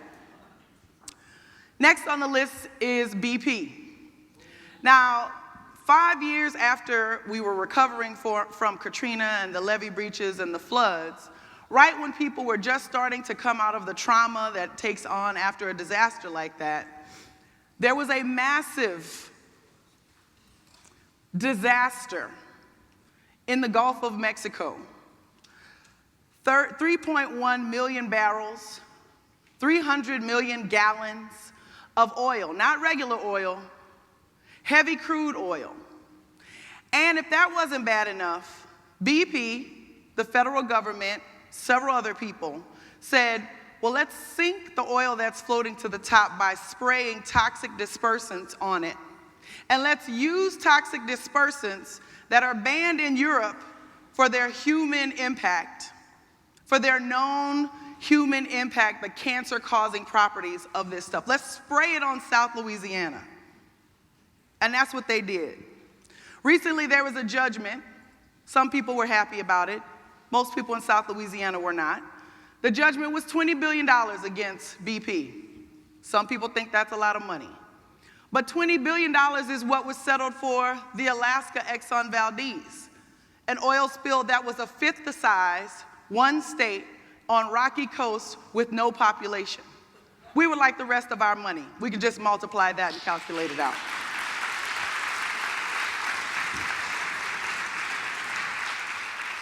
Finally, and I know it's nobody in this audience, but it might be some of your friends, we would like damages for all of the people who came down to South Louisiana and South Mississippi and South Alabama to exploit for their careers, their interests, their volunteer desire, who came down to exploit my people for your benefit. We would like our damages.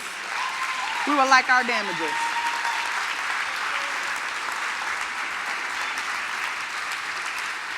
Our disaster recovery is not a game. It's not a learning moment. There's some injustices going on, and if you're not coming to help us find justice, we don't need you there. And if you came and you did a paper, or you got some kind of grant, or you wrote some sort of something or another, a movie or such, we'll take all of the profits that you got from that. Just send it on down.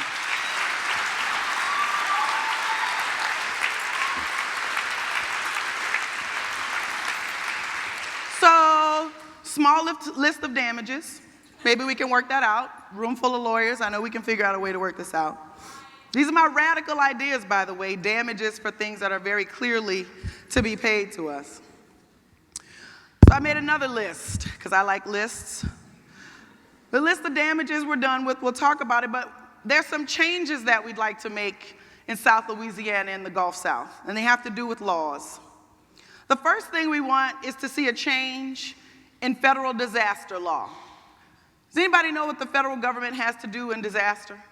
What does the federal government have to do in disaster? Not a damn thing. The federal government, the next time Sandy comes through, the next time something happens to your community, please know, it is a discretionary movement of the federal government to act. We don't have any law in our book that says the federal government has to come to the aid of its citizens in a disaster.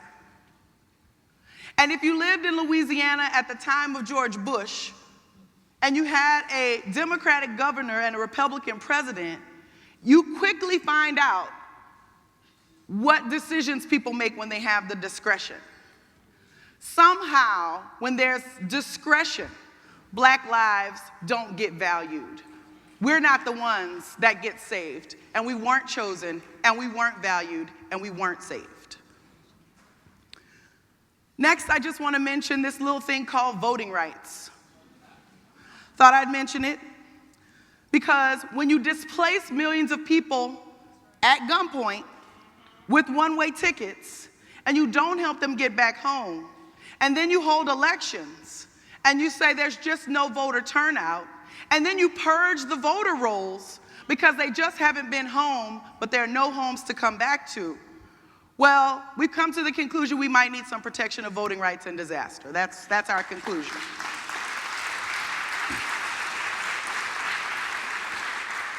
So the conversation on voting rights that's happening right now for everybody who's working on that, be ready for when the disaster comes, because that is the hit, that is the moment when our power really gets taken away, when we're at our weakest, most traumatic space. That's when it gets taken. So let's get ready for that.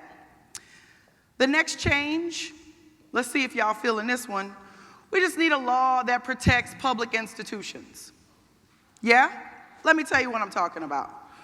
So when there's a hurricane that hits your coast and levees that flood your city, we need laws that protect the strongest buildings that are on the highest ground, that are meant to withstand wind, where even the rich people go because they're the strongest buildings in the city. That's our public housing. That was our public housing in New Orleans. It got torn down, not because it flooded, but because somebody wanted to shift the, let's say the density, I see that the density of poverty is what they said. We want to shift the density of poverty. What it actually meant is it permanently displaced thousands of people who are still not home because they were living in public housing and they were never allowed to come back to their city. We think public housing should be protected in disaster, all public institutions. And speaking of public institutions, we might want to protect our hospitals too, because we have a big hospital called Charity. It was built at the same time that our public housing was built. It's downtown New Orleans, and the only thing that flooded on it was its basement. Turns out, the whole team of medical staff that cleaned it, along with the military group that cleaned it, that got its surgery ready, turns out when they told the government, we're ready to receive patients at Charity, the government and a few other folks put a gag order on the doctors, a gag order on the military, opened the windows and reflooded Charity Hospital.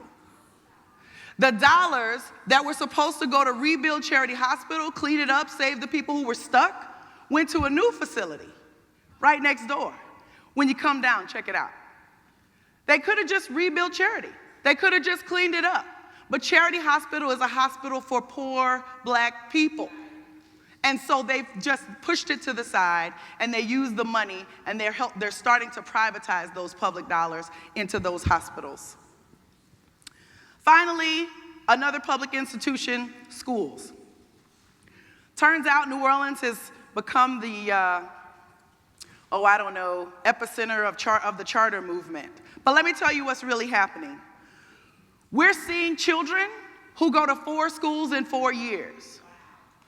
Because a charter school really takes $300 and a signature to start.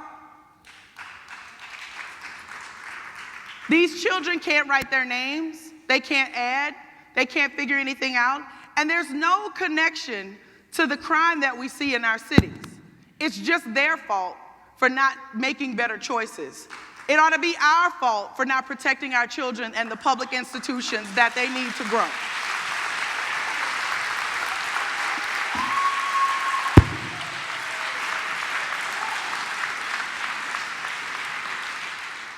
So for housing, hospitals, and schools, let's just protect them. Let's protect them as public institutions, and let's not allow your tax dollars to go to help privatize these institutions, which is what's happening now.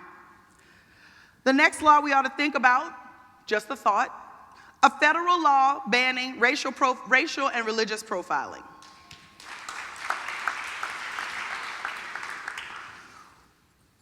After Katrina, there were thousands of immigrants brought into our city to help with the recovery and rebuilding.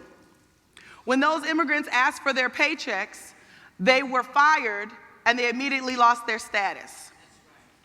When they lost their status and they drove from their home to their work or to find more work, they were profiled for being brown. Turns out black folks in New Orleans knew all about that trick. Black men in my family been profiled all my life. And right after 9/11, our Muslim brothers and sisters started getting profiled too. A suggestion, we need a law, a federal law, that bans racial profiling. It's come up, there's discussion, some reason it can't get passed. I don't know why this isn't a priority, but when police have the right to stop you based on your skin color, that ought to be illegal. Just a suggestion.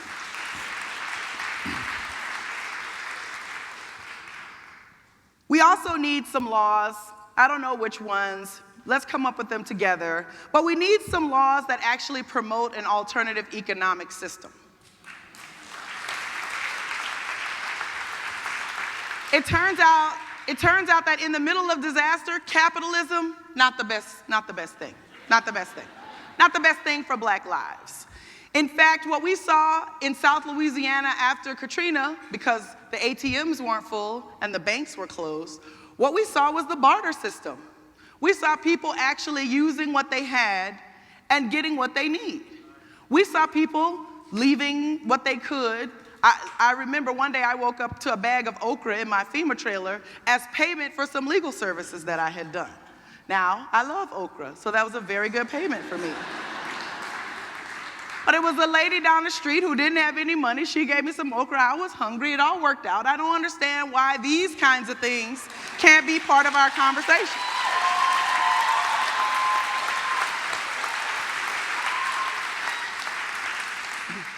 And one last suggestion. And this one you might not connect immediately to Black lives, but trust me, it's connected. We need federal recognition for the United Homa Nation. The United Homa Nation is a Native American tribe in South Louisiana with 17,000 tribal roll members. They are the nation that put the red stick in the ground that we now call Baton Rouge. They exist, we know they exist. They've always existed where we are. But our federal government doesn't recognize them. The problem when the federal government doesn't recognize you and you're the largest tribe in South Louisiana is that your land that sits on a lot of oil and gas, you don't get the royalties from that. You also don't get a say in how disasters are cleaned up in your community with your tribe. We want federal recognition for the United Homa Nation, not only because it's the right thing to do, but because what we figured out in South Louisiana is that none of our struggles, none of our movements will go anywhere until we have movements and justice for our indigenous brothers and sisters.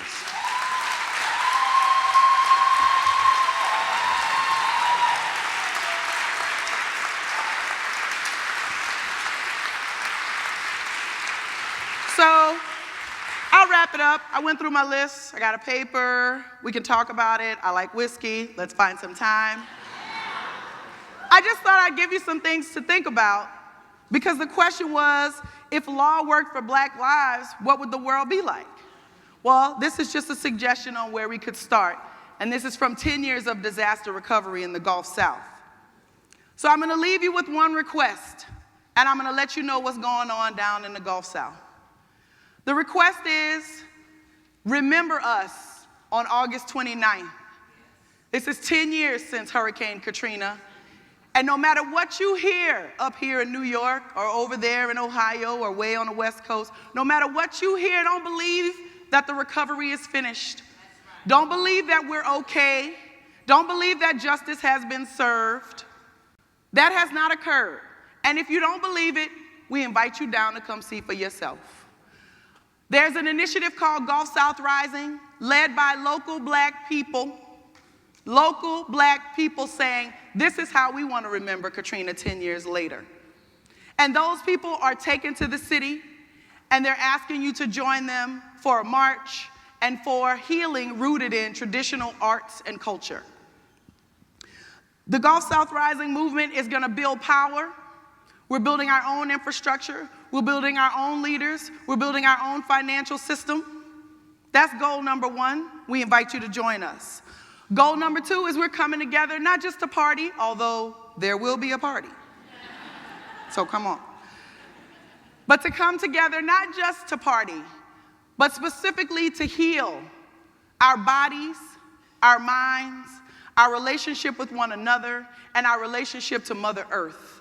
We got some healing to do, and the healing is going to go down in New Orleans on August 29th. Won't y'all join us?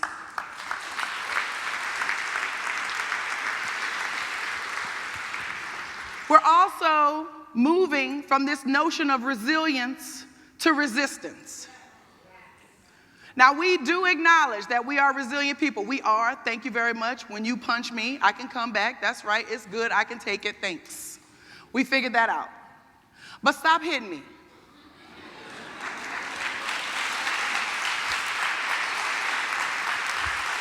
So we're building a movement. We're building a movement to just stop the punches. We don't need to prove anymore to the nation or to anybody else that we can take a punch. We can take a punch. Stop hitting us. Stop hurting us. Stop killing us. Don't forget about us. And so with this narrative from resilience to resistance is what we're going to be shouting on August 29th. If you can't join us, at least remember that the legacy of resistance in this nation started in the Gulf South. Thank you.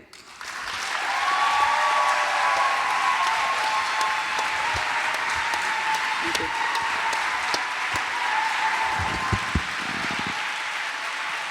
Are y'all fired up? Are y'all fired up? Our next speaker is someone that fills me with a lot of joy, a lot of inspiration. He co-founded the Dream Defenders in 2012, an organization committed to shifting the culture through transformational organizing. He, like the others, is both a warrior and a powerful movement leader in the fight for freedom, in the fight for liberation. If you know him, you've been inspired by him. He brings with him the kind of magic that freedom, that hope, that love comes from. Please join me in welcoming Umi Selah.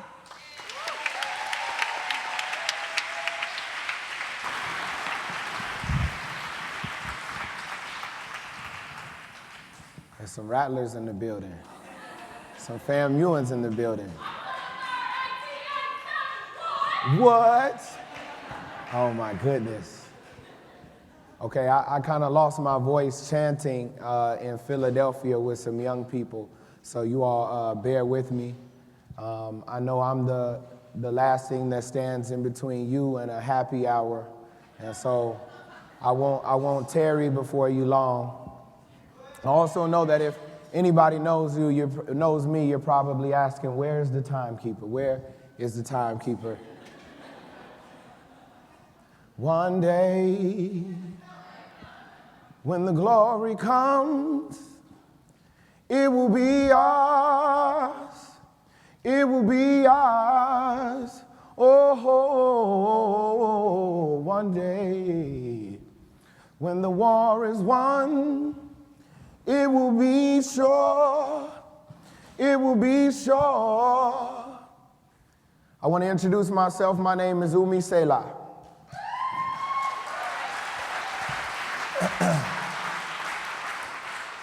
I got to center myself. Anybody with bold black organizing for leadership and dignity? Anybody black love? We learn to center ourselves, so I'm going to center myself.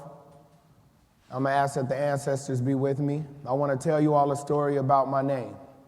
Now, I'm not going to act like I'm not the same person I was like 2 months ago, right? I'm not going to hit y'all with that.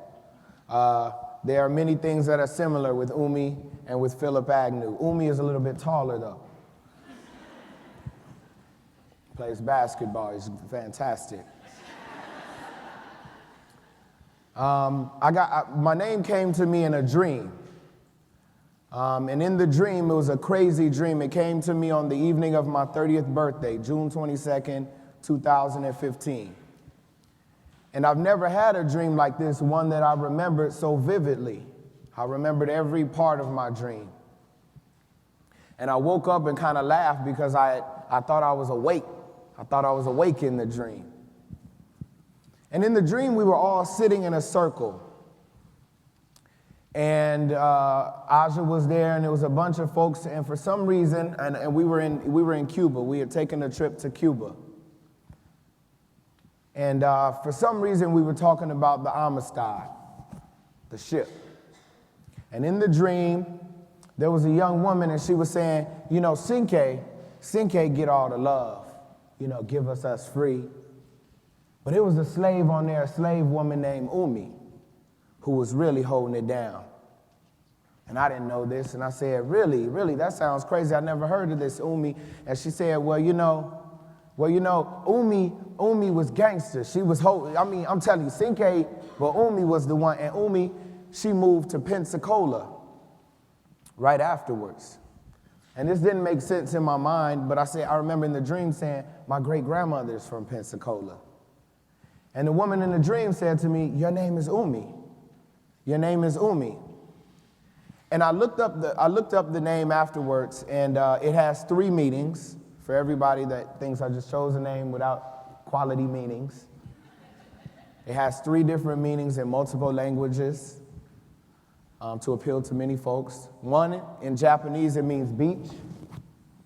In Arabic, it means mother. In Egyptian, it means life. I said all 3 of those sound cool. I would like to live on the beach with my moms. This is beautiful. And so a few days later, Aja says, why don't you look up Amistad? Why don't you look up Amistad? And you all know the story of Amistad. I thought I know it all. I seen the movie, Matthew McConaughey. I know everything about the story. Obviously, they wouldn't lie to me in the film. So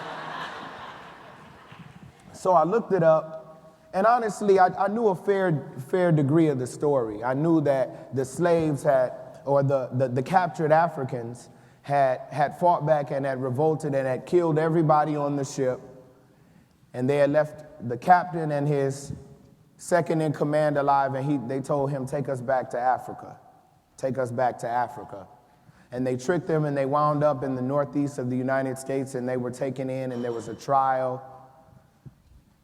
And they eventually were granted their freedom by the United States government, which does that often, grant freedoms. But the interesting thing is I went down into the story is that the ship, before the mutiny had happened, the ship had just left Havana, Cuba. And I said to myself, man, there's no way I could have known that. That's a little bit crazy. And so I was on Wikipedia, and how many of you all have been on Wikipedia? Okay, a few. How many of you all have gone down the Wikipedia rabbit hole? Okay, so y'all about to go with me here on this journey. So I clicked on everything. I clicked on every name. I clicked. I was deep in. I was like looking at The Godfather. I don't know how. But I began reading about the experience of our people on slave ships. And it was then that I began to really feel that the literal meaning of my name was trivial compared to the journey that I was supposed to be on. I've still got a journey that we could talk about it, Law for Black Lives 12, about my family in Pensacola and in Cuba. But I began to read about the experience of our people on slave ships. And that shit was horrible, y'all. One of the stories that I read was of an abolitionist reverend who fancied himself an abolitionist pirate. And what he would do was, after the transatlantic slave trade was abolished, he would go with a bunch of abolitionists to the high seas and look for slave ships. And they would board them and they would liberate the slaves. It was a pretty gangster dude. And in one of the stories, he talked about boarding this one specific slave ship. And on the slave ship, he began to describe in vivid detail the conditions of the ship. And he said that the stench was one that would cause a man or a woman to collapse. And he spoke about a ship that had been at sea for 17 days, storing over 500 Africans when it left the west coast of Africa, minus 56 that it had thrown overboard. And he talked about opening the hull, the grate that covered our people. And he talked about how small the area was. They were stacked side to side to side, laying down. Some of them chained 2 and 3 together, stacked like muffins in an oven. And he said the height from one floor to the next wasn't wide enough for them to ever turn. And so for sometimes months, our people would lay just like this in their own stool, in the stool of their neighbors, in their own vomit. And he said there was a part of the ship where our people were stuffed in between each other's legs, hands in between legs, and some of them had to sit, hadn't found the space to lay down for 17 days. And he said on board the ship, it was 89 degrees, but the temperature couldn't read how hot it was, that smell that emanated from the bow of that ship. And there was a portion of there, as he rounded out his depiction of it, where I recall he said, he was telling his abolitionist friends what he had seen on the ship, and they said, brother, that's nothing. Because we boarded a ship just a little while ago where the slaves were tied 2 and 3 together, and sometimes we would pull one and the other 2 men would be dead, chained to them. And he said that there was a suffocating, stifling stench in that they could not breathe. Many of them were in various stages of suffocation and death. Some of them were foaming at the mouth. And he went on to say that in their last gasp, in their last ability to grasp onto life-giving air, that some of the men would strangle the man next to them. And that some of the women would dig at the eyes of the women next to them so that they could just breathe. He said some of the children had died, and that when they came up aboard the ship, they would kill each other for a drop of water. And all they could remember was the stench. All they could remember was the stench. I want to be very, very honest with y'all right now.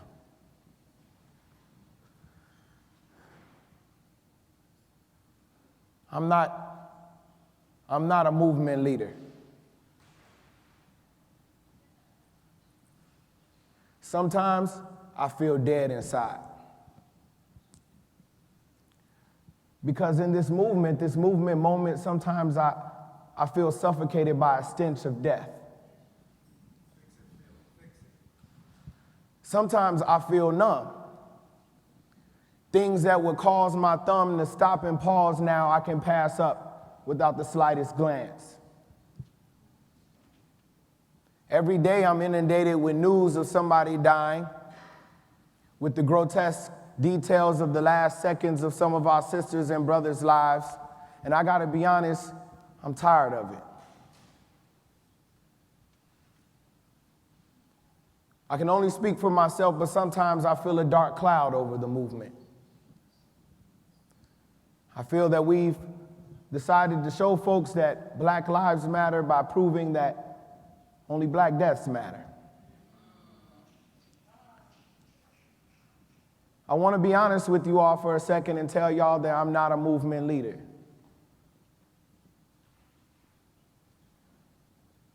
I'm a flawed person trying every day to do at least what I think is right.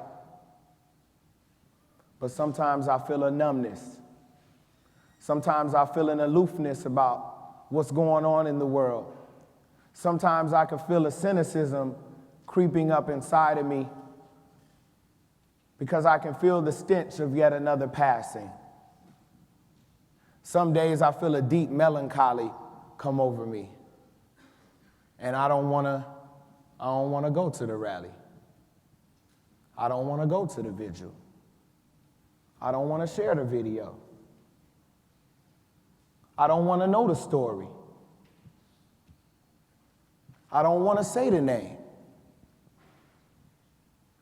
because it gets tiring.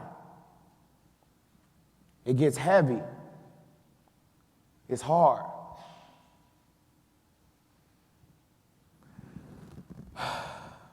Damn, it feel good to say that.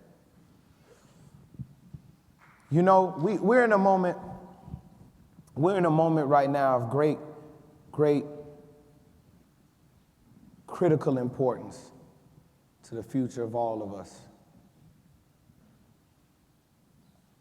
We're in a moment where we've got to remember that our lives truly do matter, and we've got to prove that far before we deliver the eulogy. That our communities do matter far before blood runs in their streets. That our families matter far before their fathers and their mothers and their sisters and their brothers and their siblings are ripped from them. We've got to stop making celebrities out of people just doing their human duty. We've got to stop making celebrities out of families that have lost theirs. And we've got to remember that no matter what you say, many of us are still on that slave ship. And we'll strangle somebody just to get a little breath of air. We will dig into the brains of our sister just to get one little piece of air while they live in abundance. We've got to remember who the enemy is. We've got to remember who's the one holding the whip. And we've also got to remember a crucial thing. Because I'm a Gemini Cancer, so I don't be sad all the time. I could get happy. And I'll end it here. You know, the more Hotep of our community, they would tell you that we all came from kings and queens. And we all came from the people that built the pyramids. I've come to tell you that that is a lie.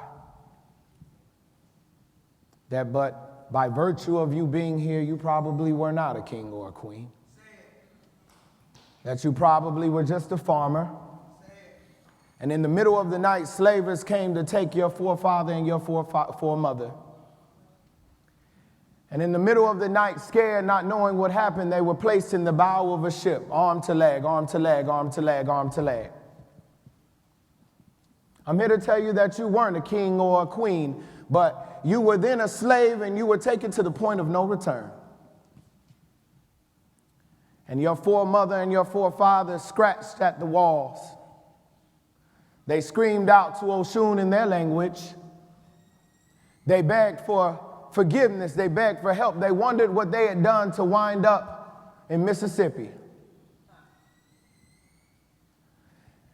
And they cried as their father was ripped from their family. And you weren't a king or a queen, but your forefather and your foremother, they worked every day and night beneath the beating sun of Alabama. And they cried when they saw black bodies swinging from those southern trees. They knew very well the stench of burning flesh. I came to tell you that you were not a king or a queen, but your forefathers and foremothers plowed a plot of land. After freed by this great government of ours, they plowed a plot of land that they planned to be yours. And raiding cowards in white robes came and sought to take that land away. And your forefathers and your foremothers decided to run north. No, you weren't a king or a queen, but they decided to settle in Cleveland and Chicago and in New York and in St. Louis. And late at night, they would think about you. And they said, I don't have much to give but my life, and I will give it for you. And every single day they withstood the insults. They withstood the boy, the girl. They withstood the sitting in the back. They withstood the fear and the fury of police. Because they knew that they didn't come from kings or from queens, but they came from survivors.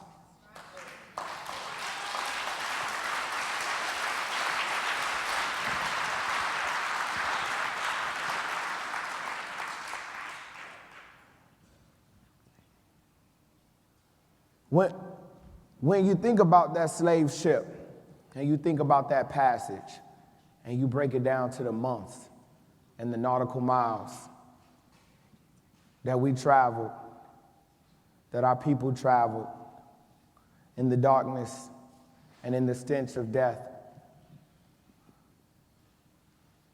it feels familiar, doesn't it?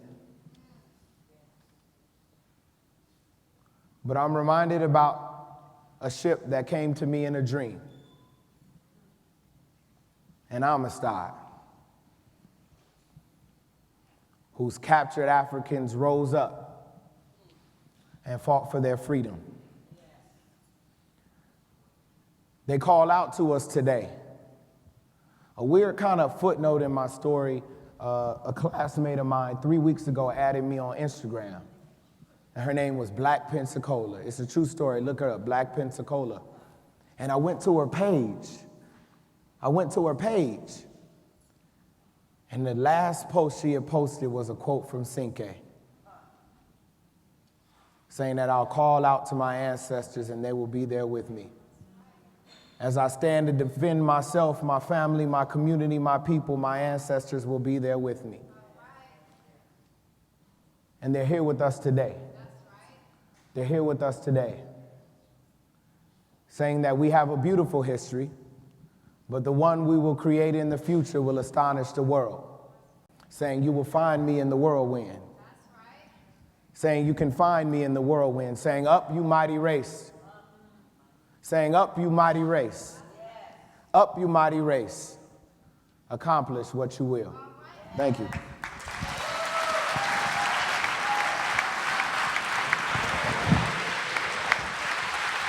Okay.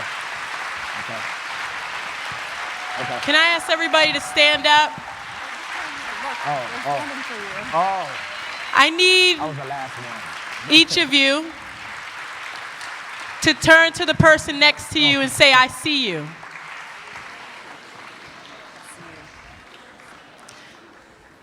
Turn to someone else and say, I need you to survive.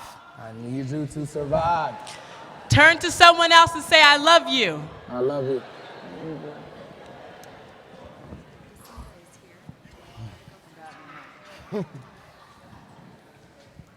So we're going to bring up all of our speakers up on the stage so that we can thank them one more time for their beautiful words.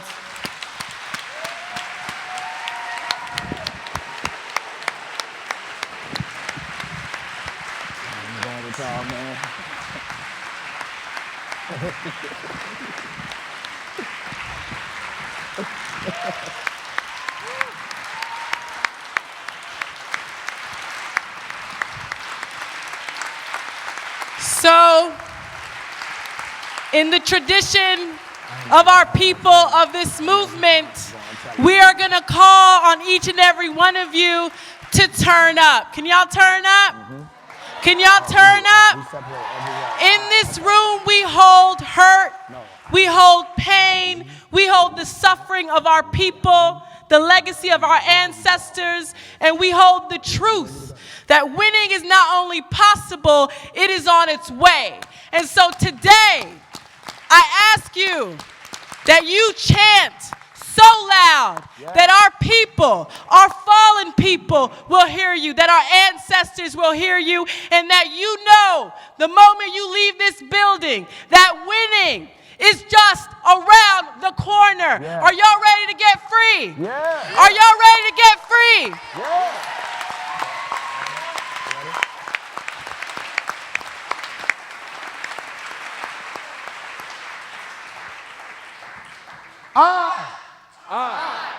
I believe. I believe that. I believe that. I believe that we. I believe that we. I believe that we will. I believe that we will. Let's run it back. We're going to run it back because y'all, I feel like the energy is like a half. It's okay. It's okay. I'm not feeling it yet. Okay. It's okay. Now you ready? I believe. I believe that. I believe that. I believe that we. I believe that we. I believe that we will. I believe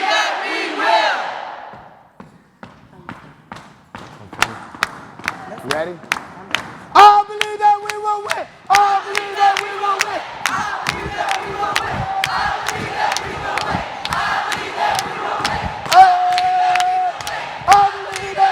win. I believe that we will win. I believe that we will win. I believe that we will win. I believe that we will win. I believe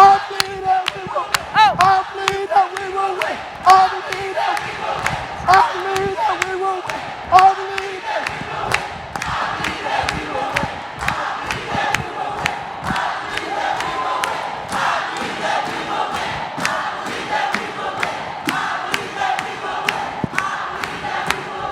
I believe that we will win.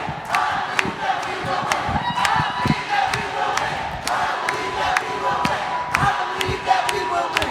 I believe that we will win. Black love, bro. I believe that we will win. I believe that we will win. I believe that we will win. I believe that we will win.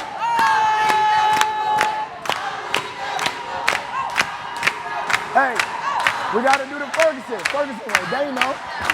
Say I know. I know. Say I know. I know. Say I know. I know. Say I know. I know. Say they know. They know. Say they know. They know. Say they know.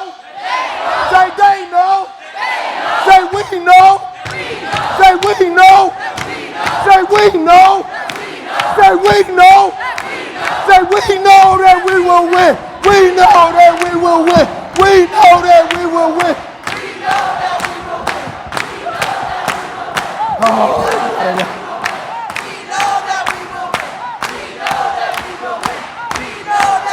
Let's go. You know that we have won. Go. I can't even. No. Matter. Black lives matter.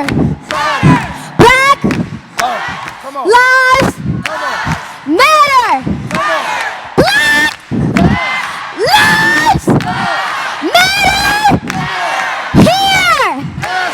Black lives matter. Here.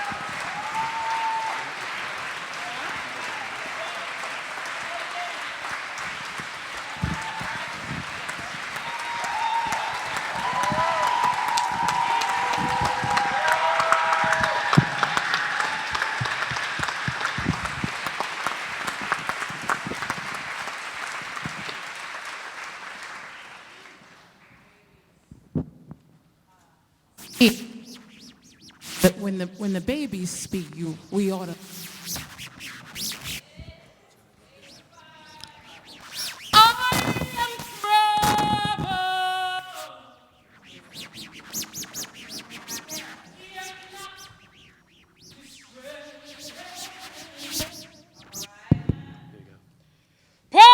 Perplexed, but not in despair. I'm a vessel full of power with a treasure none can compare. Persecuted, but not forsaken. Cast down, but not destroyed. I'm a vessel full of power. We've got a treasure from the Lord.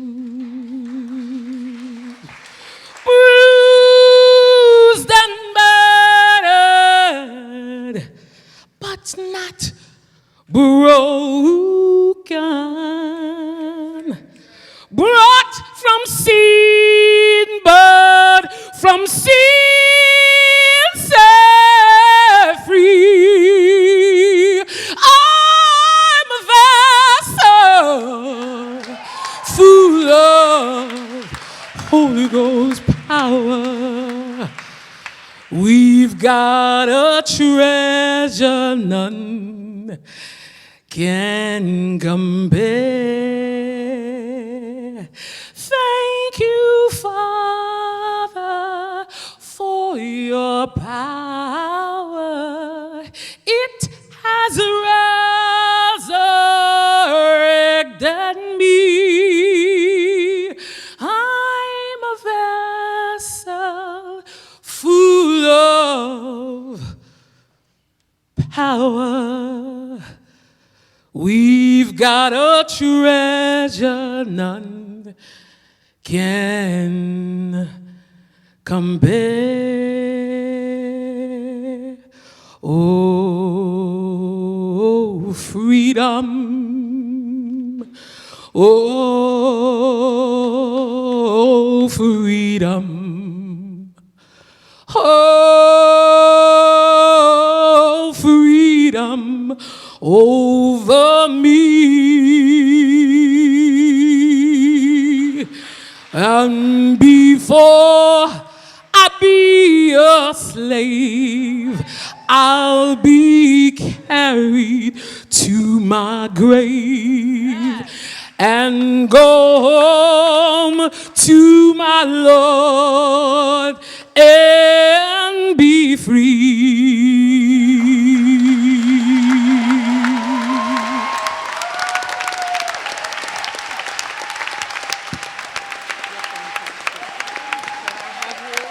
Oh my God, God bless you. Yes.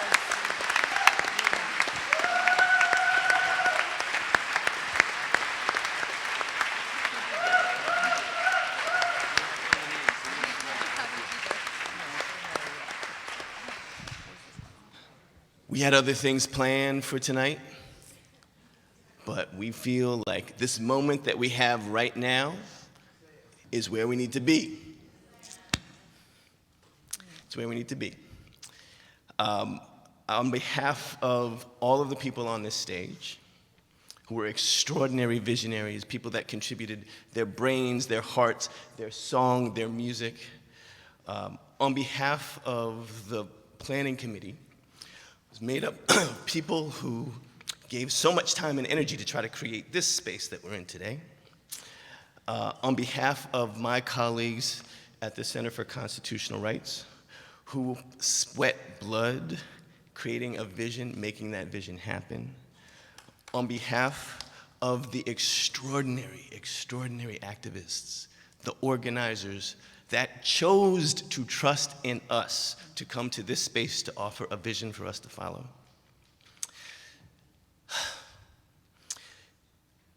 I want to thank you for being in this space with us. I want to thank you for helping to create this space with us. I want to thank you for the commitments that you are making right now with each other, with the people, the leaders that we are following, to do something concrete. I want to thank you for in the caucuses where you really connected and talked about how you and how you're showing up plays into what we're going to be doing with Black Lives Matter. The coalitions that you're forming, the places that you are going back to, the people that you are working with. Most importantly, on behalf of the people that love you, for the people that don't know you yet, I want to thank you for showing up in this wonderful, wonderful space. And for the people that we are, our ancestors and the people that have yet to come, I'm hoping that they will say this was a moment, an important moment in the work that we were doing. But I want to please give the last word to my colleague, Purvi Shah, who is an extraordinary human being, along with all of the people that were here to say the final word.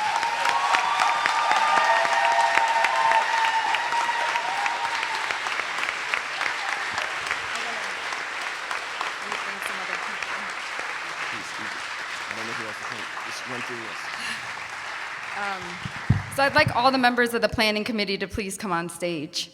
So I was in Brazil last year, and I learned something from my comrades in the MST. And whenever we get any sort of accolades, to say that it wasn't me, it was a collective.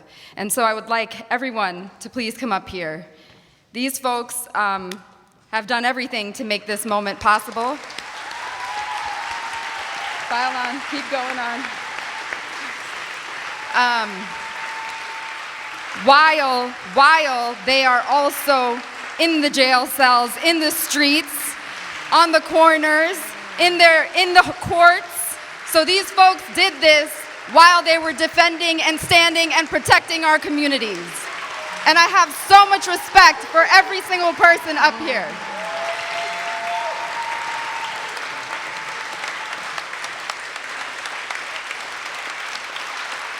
I want to give just a couple shout outs to Antoine Williams.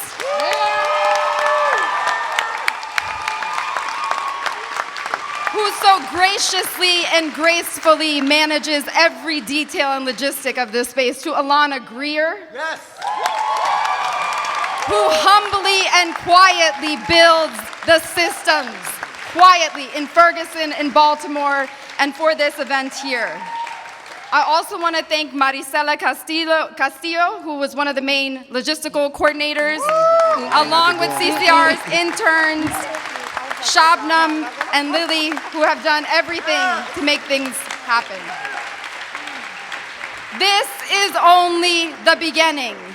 This is only the beginning. We have just gotten started. The people's lawyers will stand with the people.